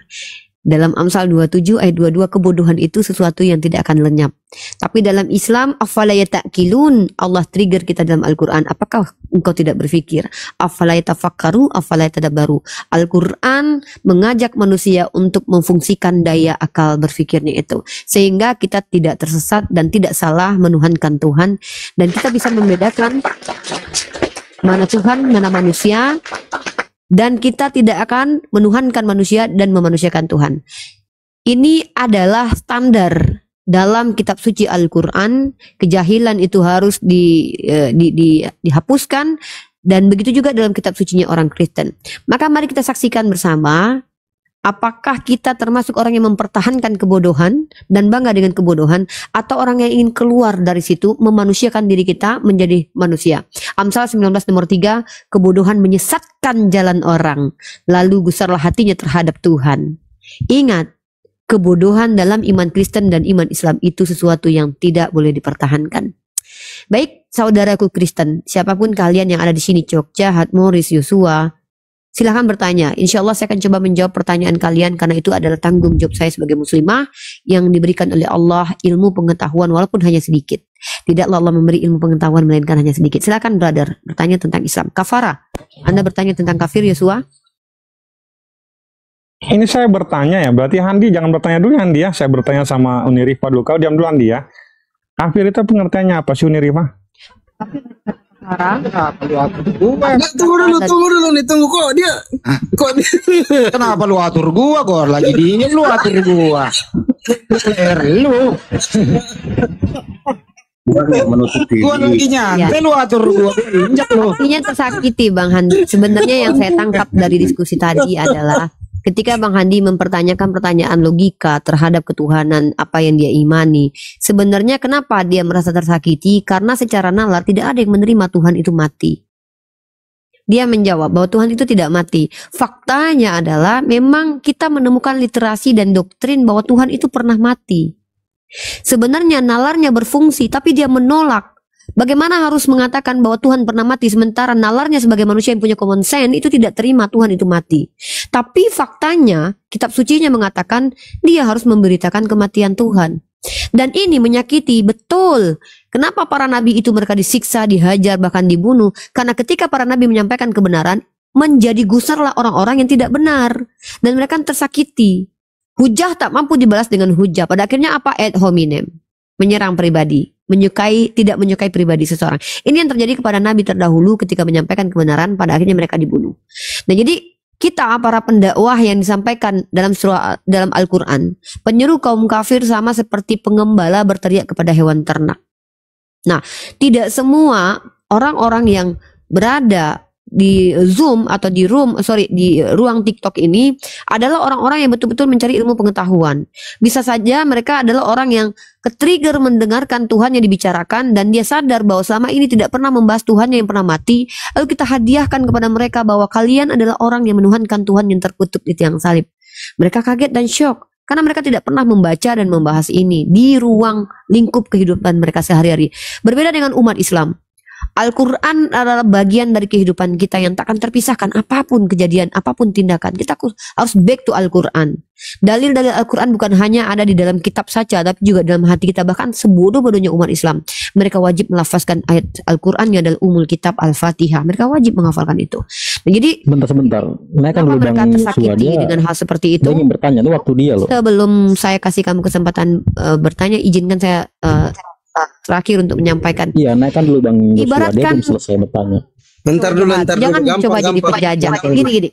Ketika kalian hadir di rumah orang lain, jangan kalian atur bagaimana orang lain untuk membangun rumahnya, menyusun rumahnya. Kalian itu pendatang dan tamu. Ini room Islam. Kalian kami izinkan duduk di sini. Kita diskusi bersama. Ketika kalian menginginkan apa yang kalian inginkan, buatlah room sendiri. Kalau kalian masuk di rumah orang lain, pengertiannya apa nih?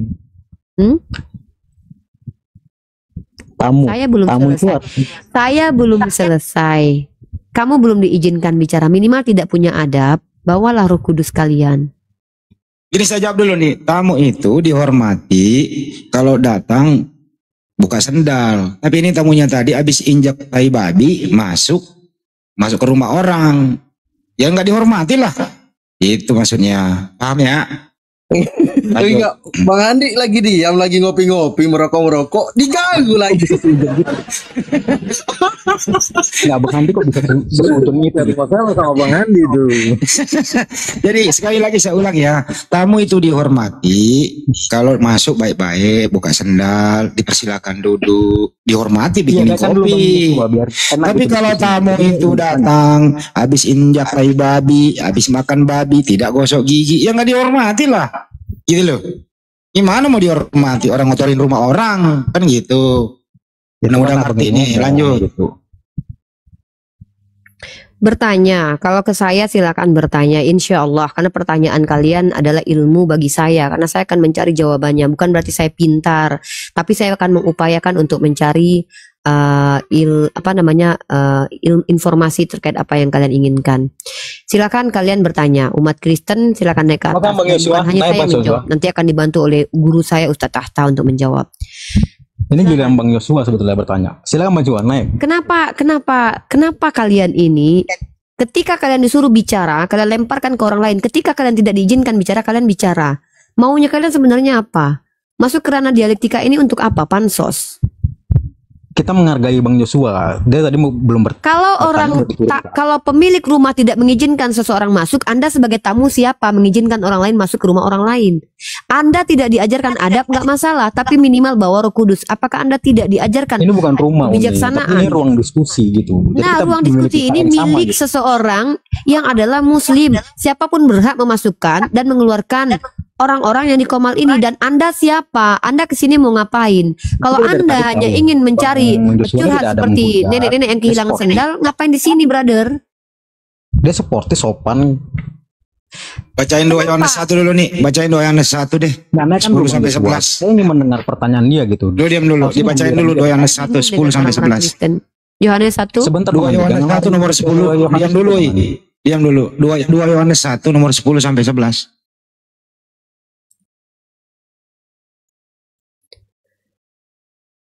Inilah karena kalian telah menghujat Tuhan kalian, maka kalian dihinakan oleh Allah di dunia dan akhirat. Kalian betul-betul, jikalau seorang datang kepadamu dan ia tidak membawa ajaran ini, janganlah kamu menerima dia dalam rumahmu dan janganlah memberi salam kepadanya. Inilah ajaran Kristen. Ya teman-teman, kalau kami umat Islam itu tidak terlarang dalam surah Al-Mumtahanah ayat ke-8, tidak terlarang kami berbuat baik kepada kalian. Kebaikan kami adalah mengajak kalian diskusi, membicarakan apa-apa yang kalian tidak pahami. Tapi ketika kalian diizinkan duduk di ruang publik yang dimiliki oleh orang Islam, kalian berusaha menguasai room tersebut, berusaha untuk mengatur. Inilah kalian yang disebut dengan penjajah, pendudukan. Jangan bawa sifat-sifat penjajah.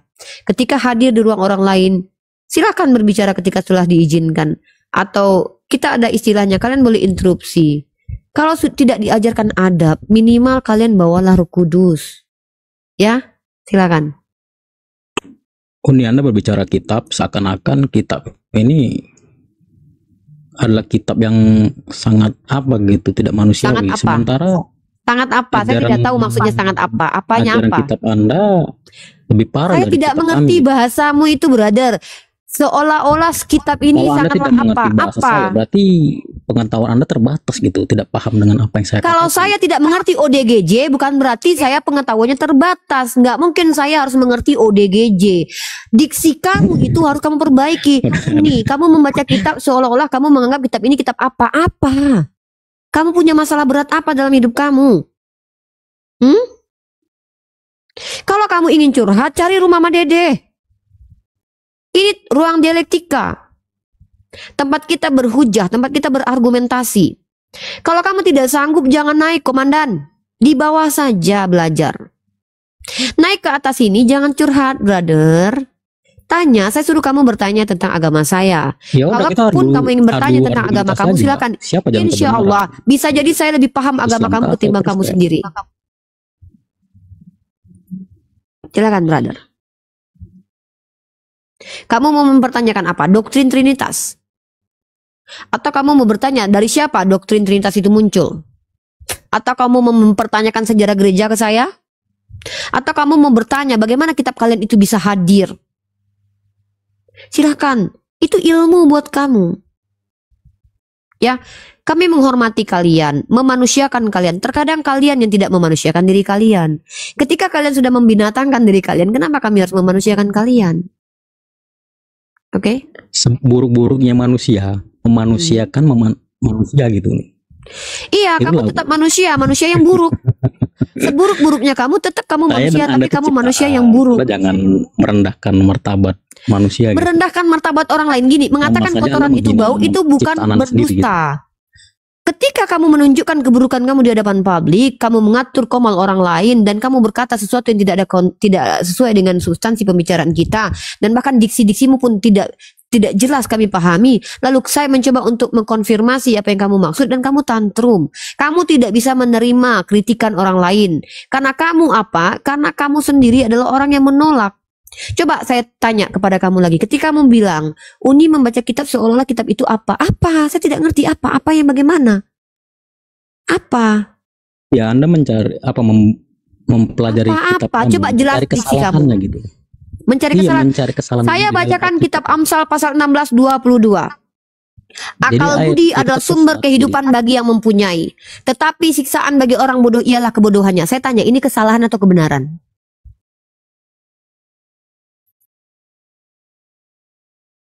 Coba dijawab. Amsal pasal 16:22. Akal budi adalah sumber kehidupan bagi yang mempunyai. Kamu punya akal tidak? Ini kebenaran atau kesalahan? Jadi teman-teman, kenapa saya bawakan ayat ini? Bang Handi tadi berdiskusi menggunakan metode dalil akli. Ketika Bang Handi bertanya, Tuhan kamu pernah mati? Tuhan kamu itu pernah bayi?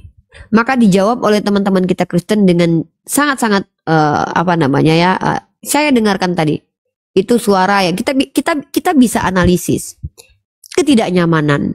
Kenapa? Nalar manusia itu, kita punya common sense. Allah berikan kita dari lahir itu otak, yang mana otak itu bertumbuh, kognitifnya berkembang, psikologi. Jadi kalau kita bicara ilmu psikologi, fungsi-fungsi tubuh itu bertumbuh. Anak saya bertumbuh dari tingginya mungkin 10 cm kemudian naik 12, itu bertumbuh. Tapi daya, kemampuan otot, kemampuan berpikir, kemampuan melihat, kemampuan berjalan itu berkembang istilahnya. Maka kalian yang sudah diberikan akal, sudah diberikan hati, harusnya hati nurani dan juga kognitif berkembang. Tapi pertanyaan Bang Handi tadi mematikan akal teman-teman Kristiani. Kenapa? Karena mereka menerima dengan akalnya bahwa Tuhan yang Maha Kuasa dan kekal itu mati. Sebenarnya mereka sadar itu salah. Karena yang namanya Tuhan tidak mati. Maka Yosua tadi mengatakan, dia tidak pernah mati bagi kami. Ini adalah bahasa retorika melindungi dirinya dari apa? Dari pengetahuan umat Islam yang dalam kitabnya tertulis dia harus mengabarkan kematian Tuhan. Tapi karena nalarnya dia adalah manusia dan itu udah ada dalam dirinya, dia menolak kematian Tuhan. Sebenarnya bagus. Tapi masalahnya adalah kemudian karena doktrin tetap harus diterima, karena kitab suci tidak mungkin mereka coret dan mereka bakar, pada akhirnya mereka mengalihkan pembicaraan dengan berkata, bagi kami Tuhan kami tidak pernah mati. Realitasnya dia harus memberitakan kematian Tuhan. Inilah yang disebut dengan apa? Metode dalil akli. Kami mempecut akal kalian, membuktikan bahwa kalian gagal dalam berakal.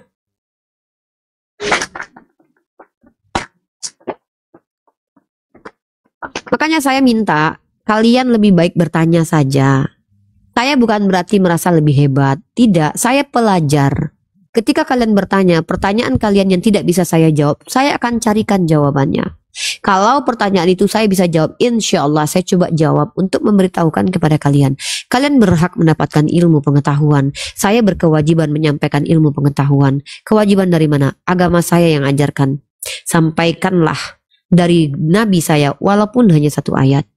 Ud'u ila sabili rabbika bil hikmah. Dalam surah An-Nahl 125 kami diwajibkan menyampaikan dengan cara berhikmah.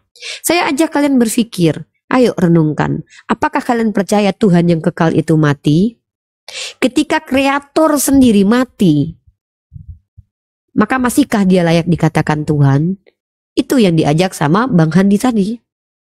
Nah, jadi kalian yang Kristen, berat memang membahas iman kalian di publik. Kenapa? Karena adanya kontradiksi antara ayat dengan ayat, kontradiksi doktrin dengan realitas di dalam ayat, dan kontradiksi antara akal dengan doktrin, kontradiksi antara statement kalian di awal dengan statement kalian yang kedua. Bahkan kebanyakan teman-teman Kristen ketika bicara tidak ada yang mustahil bagi Tuhan. Contoh ya, mereka selalu mengingkari apa yang mereka omongkan. Kalian itu masuk ke kategori bukan saja jahil dan bangga dengan kejahilan kalian, tapi kalian masuk ke ranah menafikan apa yang kalian katakan. Iya, tiada yang mustahil bagi Tuhan saya. Mustahil Tuhanmu menjadi iblis. Oh mustahil dong, gak mungkin Tuhan itu jahat. Ini dia argumen yang terbantahkan oleh argumen pertama yang kalian bantah di argumen kedua. Tidak ada yang mustahil, itu argumen premis awal. Tidak ada yang mustahil bagi Tuhan saya. Mani tunggu. Edi, lu ngapain tidur di sini Baluap? Nah, mungkin saya mau kalian bertanya saja. Sebelum Bang Handi yang bertanya, kalian tidak akan mampu menjawab karena kalian malu menjawabnya. Jadi kalau saya lebih baik kalian bertanya saja. Jadi pandangan Unin tentang Kristen ini bagaimana pandangan Unin? Bagus, pertanyaan bagus. Kristen berasal dari kata Kristus, kemudian ada tambahan di belakangnya merujuk kepada pengikut Kristus. Atau di sini kita bicara tentang Yesus yang konon katanya menurut keyakinan kalian dia mati di tiang salib menebus dosa kalian. Isus sebenarnya adalah nama Yunani dari seseorang yang bernama Yeshua dalam bahasa Ibraninya. Dalam bahasa Syriaknya dipanggil dengan Isua Masaha. Dalam dialek Arabnya dia dipanggil Isa Al-Masih. Nah kemudian kalian yang mengaku sebagai pengikut Kristus sebenarnya adalah orang-orang munafik, orang-orang jahil. Kenapa? Kalian jahil berbicara sesuatu yang kalian tidak tahu. Contohnya kamu tadi, kamu berkata sesuatu yang kamu tidak pahami. Uni membaca kitab seolah-olah menganggap kitab itu apa? Maka kami umat Islam itu diperintahkan berguru kepada orang yang ketika berbicara dia mengerti apa yang diucapkan. Jahil ini bisa dihindarkan, bisa dirubah kalau kamu mau. Tapi yang paling mengerikan adalah orang jahil yang bangga dengan mempertahankan kejahilannya dan bangga dengan kejahilannya.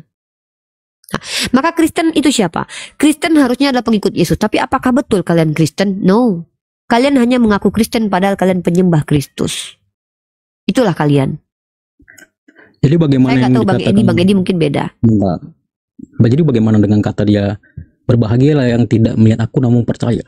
Biarkan aja. Kami tidak pernah melihat Nabi Muhammad SAW. Kami tidak pernah melihat Nabi Isa AS. Tapi kami kan kita bahas Yesus, lari ke Muhammad. Iya, saya sepakat dengan ayat itu. Berbahagialah mereka yang tidak melihat Yesus tapi percaya. Apanya yang kamu percaya dari Yesus? Coba saya tanya, siapa Yesus menurut dirinya? Coba kamu jawab. Yesus. Siapa Yesus menurut? Kalau kamu percaya kepada Yesus, siapa Yesus menurut Yesus? Tolong jawab. Kalau menurut Yesus, Yesusnya memang manusia, 100% manusia. Tapi perkataan dia ini yang membuat orang. Saya bertanya, tidak pakai tambahan. Siapa Yesus menurut dirinya? Pertanyaan saya simple. 100% manusia, sama seperti coba tunjukkan manusia. Kepada saya, kamu tahu dari mana kalau dia 100% manusia? Bukan siluman, coba.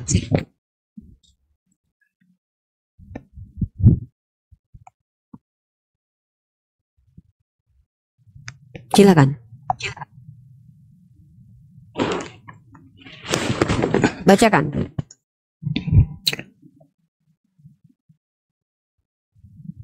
Logos itu telah menjadi manusia, artinya firman itu telah menjadi daging dan ilahi menjadi jasmani. Rohnya roh Bapa dan akan kembali kepada Bapa. Sementara ilahinya itu menjadi manusia jasmani gitu. Ilahinya menjadi jasmani.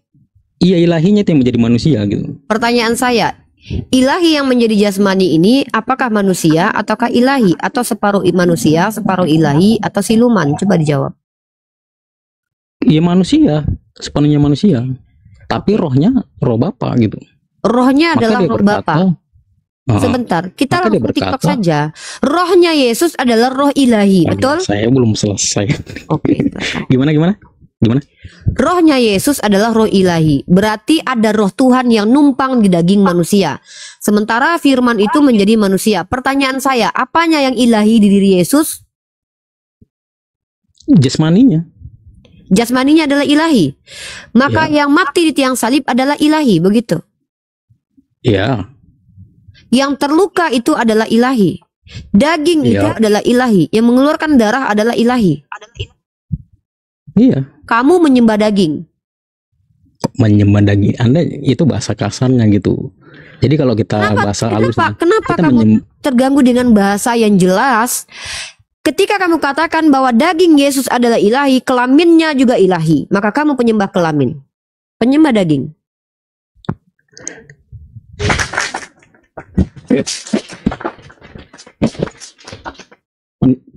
Coba baca kitab kamu, brother. Saya kembalikan kamu kepada apa yang disampaikan oleh Salomo dalam Amsal 27:22. Sekalipun engkau menumbuh orang bodoh dalam lesung dengan alu bersama-sama gandum, kebodohannya tidak akan lenyap daripadanya. Ini adalah perkataan dari Salomo dalam kitab Amsal. Buanglah kebodohan, maka kamu akan hidup, dan ikutilah jalan pengertian. Bagaimana mungkin kamu berkata daging Yesus adalah ilahi, sementara daging itu berkembang dan bertumbuh dari rahim Maria, kemudian menjadi laki-laki dewasa, kemudian dihajar hansip Romawi dan terluka mengeluarkan cairan yang disebut dengan darah. Kemudian daging itu menjadi mayat 3 hari 3 malam, yang konon katanya bangkit menurut kalian, dan tapi kalian tidak bisa membuktikan secara eksplisit kebangkitannya. Kenapa? Tidak ada saksi yang melihat. Kalian hanya mendapatkan informasi dari Matius, Markus, Lukas, yang bahkan itu adalah konon katanya penulisnya. Jadi kalau Yesus bangkit konfirmasi dari, dulu pernyataan saya. Jangan malu-malu dengan konsekuensi logik keimanan kamu. Kamu penyembah daging. Diciptakan, apakah ada manusia yang melihatnya gitu? Sama seperti Yesus, dia bangkit. Saya tidak bertanya ketika Yesus berubah menjadi manusia. Saya tanya, ketika kamu mengatakan daging Yesus adalah ilahi, kamu terima kalau kamu penyembah daging? Yang kami tuhankan tuh yang di dalam tubuhnya Uni gitu. Siapa di dalam tubuhnya itu? Yang di dalam tubuhnya itu jantung, ginjal, lambung, atau kotorannya? Oh, itulah Anda mungkin. Yang mana? Jadi rohnya ya itu. Ya sudah, saya ganti pertanyaannya biar enak. Apanya yang kamu tuhankan dari diri Yesus? Silakan dijawab. Roh dalam dirinya. Oke. Daging Yesus itu Tuhan bukan? Itu tubuh manusianya Uni. Lalu bagaimana kamu berkata tadi bahwa daging itu adalah ilahi? Kamu mengerti tidak apa arti ilahi? Kan ilahi itu berubah menjadi jasmani. Ilahi itu dari kata ilah, itu artinya adalah sembahan. Apakah daging itu sembahan? Kamu mengerti? Makanya saya katakan sebelum berbicara, pahami dulu apa yang kamu sampaikan. Apa definisi, apa makna dari ilahi? Silakan dijawab. Sebentar, Bang Yosua tuh mau naik. Biarkan dia naik. Kenapa butuh bantuan gitu. Yosua? Bukan butuh bantuan. Tidak ingin menyelamatkan diri sendiri. Kenapa harus membawa orang lain dalam diskusi kita berdua? Nah, jadi saya di sini biar leluasa gitu berpikir. Ini gitu. brother. Di sini orang Islam. Brother, makanya saya peringatkan teman-teman Kristen yang saya hormati di bawah. Hati-hati dalam berargumen. Ketika kalian bertanya, kewajiban saya menjawab kalau saya punya jawabannya. Dan kewajiban saya adalah mengkritisi setiap argumen kalian. Ketika Anda sudah berkata, saya masih ingat dengan perkataan Anda, netizen masih mengingat, Anda mengatakan daging Yesus itu ilahi. Apa maksud daging Yesus ilahi? Silakan jawab. Ya kan saya membaca sesuai data gitu. Datanya yang mana? Ilahi itu menjadi jasmani. Di mana? Apakah saya akan di mana tertulis ilahi menjadi jasmani? Yang sudah ada. Brother, di mana tertulis ilahi menjadi jasmani? Kan saya sudah tunjukkan tadi ini gitu. Iya, coba baca di situ. Itu menjadi daging dan yang ilahi menjadi jasmani. Menjadi jasmani. Kenapa harus merubah-rubah gini? Bahasa Indonesia itu bahasa yang sudah dibakukan, yang mana definisi secara terminologisnya ada. Di mana di situ tertulis ilahi menjadi jasmani? Ya ini di Yohanes 1:14. Oke, firman Tuhan itu adalah ilahi. Gitu. Oke, firman itu adalah ilahi. Firman, Firman itu itu ilahi. menjadi daging. Firman No, itu no, menjadi pertanyaan saya daging. bukan itu. Firman itu adalah ilahi. Kok firman itu ilahi? Oke, mana ilahi di situ? Tulisan ilahi mana di situ kalau begitu? Kenapa kamu bawa kata-kata ilahi? Kamu ngerti nggak arti ilahi apa?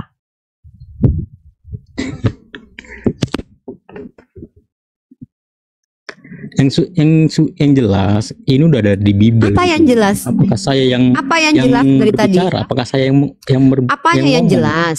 Yang jelas itu apa? Coba, yang jelas apa? Makanya Anda membaca Kasih saya clue. Yohanes Apa yang jelas? 1:14. Apa di situ? Firman logos itu Oke, telah firman menjadi itu manusia. apakah Tuhan? Saya tanya, firman itu apakah Tuhan? Itu artinya firman itu menjadi daging. Dan Yang saya tanya, firman yang itu ilahi apakah menjadi Tuhan? jasmani.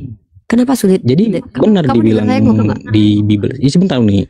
Maka benar dibilang Saya kata tidak Bible. butuh penjelasan. Kenapa Akan memberikan lahir penjelasan yang tidak saya bagimu. butuh? Kenapa lari dari keinginan saya? Saya ingin tahu apa pemahaman kamu tentang firman. Kenapa kamu tidak menjawab yang saya tanya, tapi menjawab sesuatu yang tidak saya tanyakan? Saya bertanya, apakah firman itu adalah Tuhan? Saya nggak mau jauh-jauh nih, yang udah di Bible aja gitu. Kenapa kamu yang membawa ayat ini? Iya, jadi yang Saya dikatakan di mengkonfirmasi Bible, pemahaman kamu terkait ayat ini. Apa yang kamu akanlah pahami hidup tentang bagi ayat ini? juru selamat. Kamu sebagai Kristen Yaitu memberikan Tuhan. kami ayat ini. Sementara kamu coba menjelaskan ayat Di ini. kota Sementara Daud. kamu menjelaskan Dan yang bukan ayat ini yang kamu Yesus sudah jelaskan. mengakui Apa gunanya kalau kamu dia tunjukin adalah ayat ini? Mesias. Yesus sendiri No, yang ayat ini buat apa kamu lihatkan kepada kami? Ya, saya menunjukkan ayat ini bahwasannya firman itu Coba, telah menjadi apa manusia. penjelasan ayat ini? Firman itu Ya apa? benar, akan lahir bagimu Firman itu juru apa? selamat. Coba, firman itu apa? Yaitu Tuhan di kota Daud. Dan Yesus Oke. mengakui kalau dia tuh Mesias. Oke, dia Tuhan. Udah selesai Jadi, clear ya? Bible Dia Tuhan. ini Oke. dari awal sampai akhir nih benar gitu akan terjadi. Saya tidak, Dia akan saya nggak tanya Bible, saya tanya firman. Saya sekarang bertanya, baru saya masuk Jangan pertanyaan kedua. jauh-jauh dong Uni.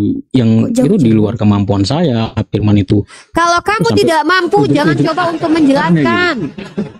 Kalau kamu tidak punya Uni. kemampuan menjelaskan, berhenti, brother. Jangan sok tahu. Orang-orang seperti kamu lah Iya. yang akan menyesatkan peradaban. Kita di Orang sini yang tidak mencari memiliki ilmu pengetahuan mencoba untuk menjelaskan. Ini namanya kejahilan. Makanya saya katakan, Amsal pasal 9 nomor 6, buanglah kebodohan, maka kamu akan hidup. Dan Masa ikutilah harus jalan sesuai dengan pengertian. pendapat Uni kan? Ini lucu. Ikutilah jalan pengertian. Coba saya tanya, apa pengertian kamu tentang firman? Uni saja orang Islam, gimana saya belajar dengan Uni gitu? Saya beda tidak mau konsepnya. mengajarkan kamu. Saya justru ingin belajar sama Ya, kamu. makanya jangan Apa pengertian jauh-jauh kamu tentang firman? penjelasannya gitu. Seakan-akan Kalau kamu yang tidak dijelaskan. mau mendengarkan penjelasan manusia, turun dari sini. Ngapain kamu di sini? Kita Uni di sini tanya aku dong diskusi. Uni. Ya, Ganti ya. Fandi, apa itu firman?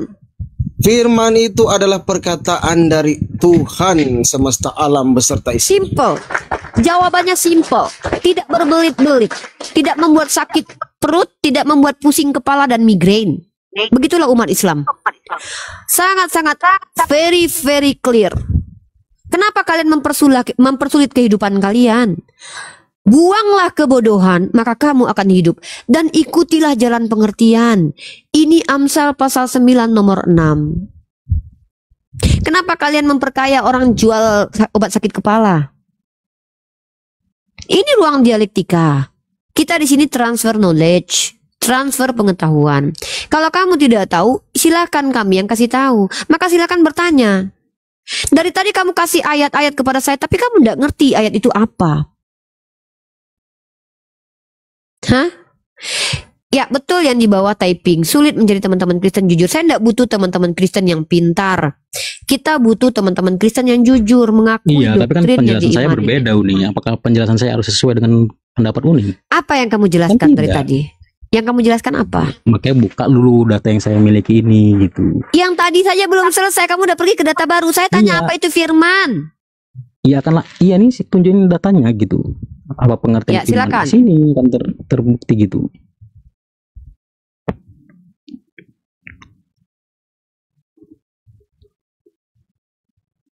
Ya Diperbesar silakan. Diperbesar Silakan. dibaca. Kamu Biar baca teman-teman saja. di bawah tuh Kamu tahu di sini gitu. mau pansos. Kamu ingin XPS di sini. Enggak, Kamu biar- ingin diperhatikan. Kamu Sebentar, butuh Umi. kasih sayang. Kita Loh, di sini Begitu berdialektika. ngomong nggak? Mudah saja bagi kamu membacakan ayat itu. Silakan kamu baca. Iya biar teman-teman kita yang di bawah ini tahu Silahkan gitu. kamu baca, orang bisa meng-cross check di handphonenya masing-masing. Baca saja. Kenapa kamu mempersulit kami di Ya, sini? diperbesar. Kamu ingin terkenal, kamu ingin pansos. Ini bukan tempat kalian orang jahil mendapatkan tempat. Kami tidak mengizinkan orang jahil bicara banyak. Kamu sendiri tidak mengerti dengan apa yang kamu sampaikan tadi. Saya hanya bertanya, apa itu firman? Iya, di Kamu tak data mampu ini menjawabnya. dikatakan firman itu memang perkataan. Jadi di data ini semua tertulis gitu. Oke, firman adalah perkataan. Apakah Yesus adalah perkataan? Ya kan sesuai dengan data nih. Pertanyaan saya, firman adalah telah menjadi perkataan menurut manusia. definisi yang kamu ajukan kepada kami. Pertanyaan habis itu saya lanjut, dikatakan apakah Yesus adalah perkataan? Manusia. Kenapa sulit menangkap? Kognitif kamu itu bukan Ya, Anda yang membuat berkembang. sulit pertanyaan tersebut gitu. Pertanyaan saya, apakah Yesus adalah perkataan? Tanya aku nih. Fandi, apakah Yesus adalah perkataan? Sel adalah satuan terkecil yang membentuk tubuh makhluk hidup. Yesus itu bukan perkataan, tapi Yesus bisa berkata.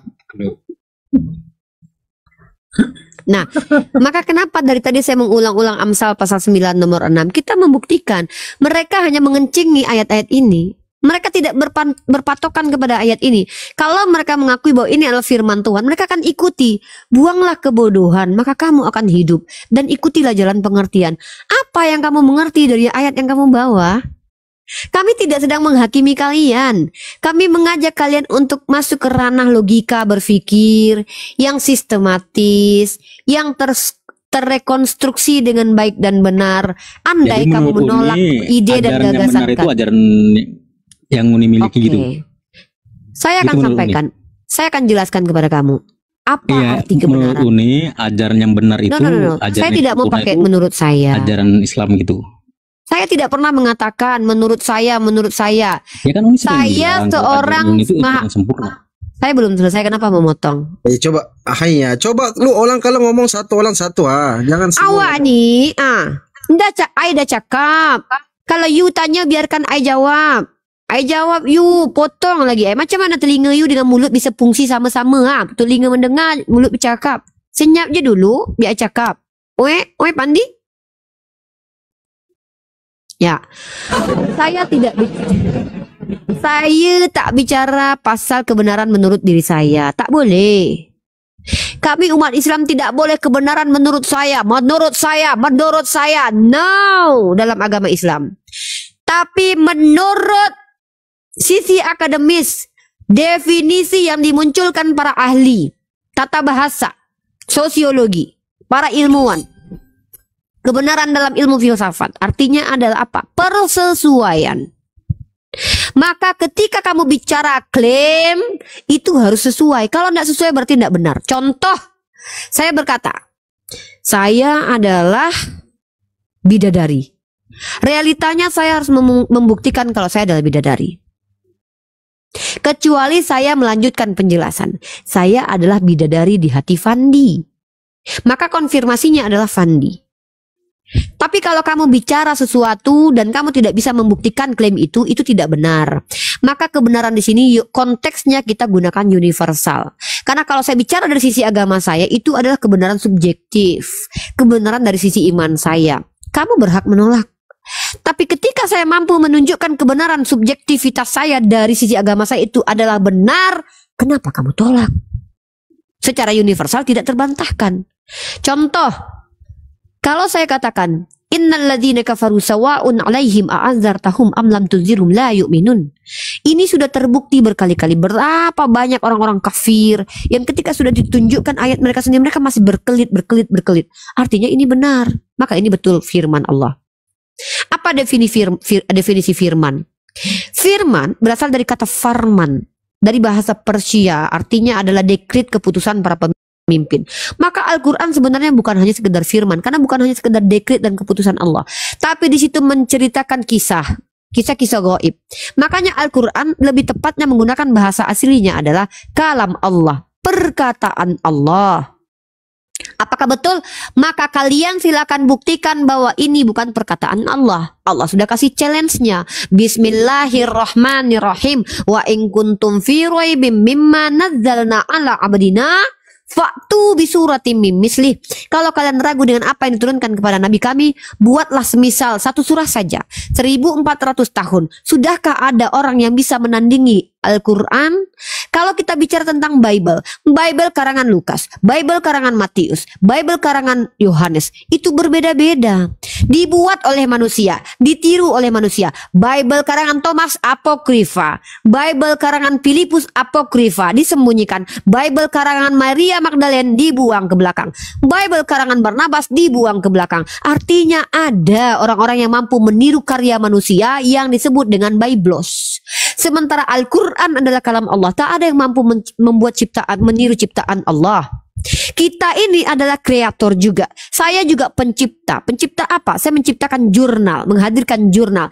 Tapi saya adalah pencipta yang diciptakan. Sementara Tuhan adalah pencipta yang tidak diciptakan. Maka apakah layak Tuhan kamu yang bernama Yesus dikatakan pencipta yang tidak diciptakan? Terbantahkan dengan dalil kitab suci kamu. Apa kata pencipta yang diciptakan ini?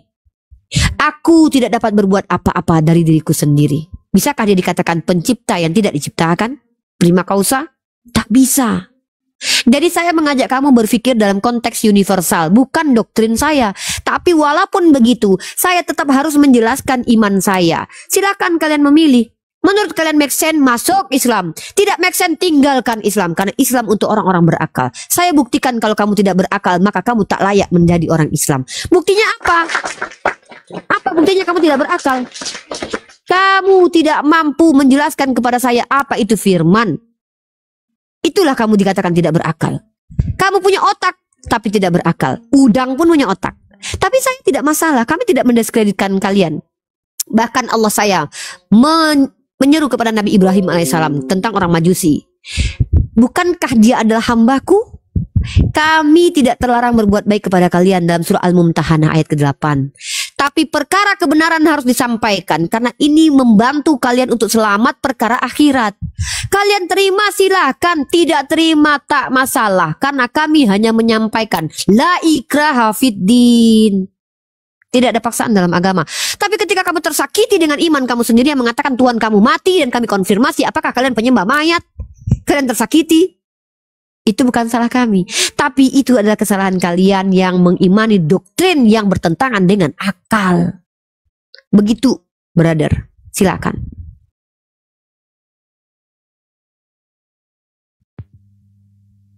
Enggak, jangan nangis.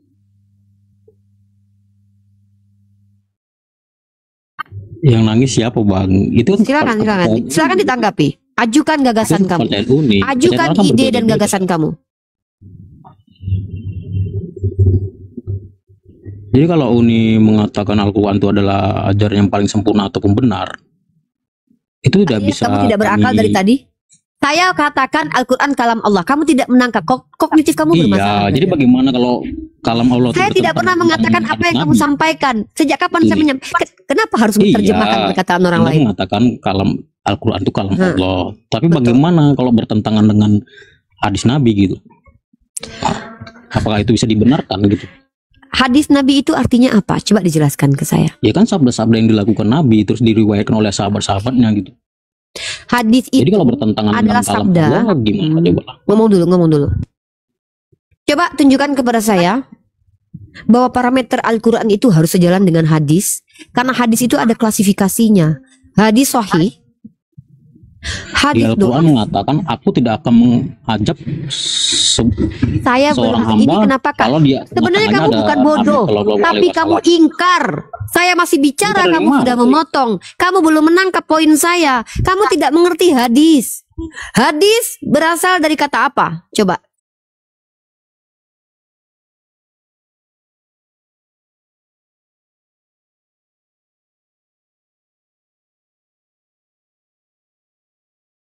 Makanya brother, kalau tidak mengerti, minimal jangan mengajukan, tapi bertanya saja. Karena inilah saya katakan, Betul lah, maha benar Allah dengan segala firman-Nya. Islam untuk orang-orang berakal. Dari tadi kamu tidak memfungsikan akal. Apa yang saya katakan kamu tidak tangkap poin saya. Tidak masalah sebenarnya ketika saya mengajar pun orang-orang tidak semua orang itu paham. Tapi konfirmasi. Jadi ada dalam teori pendidikan itu namanya apa? Kita pemaparan. Ya, Fandi. Lu orang pakai bahasa Melayu enak didengar lah. Ya, saya udah cakap dengan awak-awak semua. Kalau seandainya awak tak bisa mengerti dengan apa yang saya cakap, konfirmasi, tanya ulang. Sulit memang, karena kognitif tu tak semua orang sama, tahu? Nah, jadi kalau awak tak faham, awak tanya je. Jangan sok-sok awak pula nak menjelaskan. Dia nak menjelaskan, tapi ditanya apa arti hadis, awak pun tak faham. Matilah awak dimakan cacing. Hadis kok saya harus mengetahui pengertian hadis itu hadis itu ya, bisa dari jadid, karib, kabar, jadid gitu loh kira-kira. Iya, hadis itu kan ajaran Anda. Ajaran saya Bible. Bagaimana saya mempelajari hadis Anda sementara itu agama? Ya, lu yang ngomong tadi, lu yang bawa. Iya, saya mana sih dalil-dalilnya? Oh, begini lupanya diriwayat oleh sabdanya begini. Anda jangan lari langsung ke akar-akarnya gitu. Saya belum sampai ke situ gitu. Ya sudah, belajar dulu. Kalau tidak paham, belajarlah. Saya tahu sampai akar-akar. Mungkin Anda udah kalah saya. Makanya belajarlah dulu, brotherku yang ganteng se-RT. Saya bertanyakan, bagaimana dengan hadis? Kalau bertanya itu ajukan dari tadi. Dari tadi kamu tidak bertanya. Dari tadi kamu membantah. Iya, bagaimana tentang hadis yang bertentangan dengan kalam Allah? Ya kalau Anda itu belum hadis. hal itu. Ini saya tadi jelasin, lu potong. Gue kepet ganteng juga lu. Apa itu saya lagi jelasin. Kamu sudah potong. Ini orang maunya apa? Anak siapa ini? Jemput lah mama. Jemput lah. Iya tak paham tuh nih. Ini mesti cakep pasal Malaya. Dia nak paham tuh. Fandi. I juga punya rasa tau. I punya rasa-bosan tau. Oke teman-teman, ini OT-nya nggak nyambung ya. Terima kasih buat semuanya. Ngomong apa dia ngomong apa gitu ya. Nggak berilmu tapi nekat diskusi gitu loh. Kalau nggak berilmu mestinya nanya aja. Jangan memberi argumentasi. Memalukan gitu loh. Terima kasih ya buat semuanya. Semoga tercerahkan buat kita semua. Itulah wajah-wajah mereka. Sampai jumpa. Assalamualaikum warahmatullahi wabarakatuh.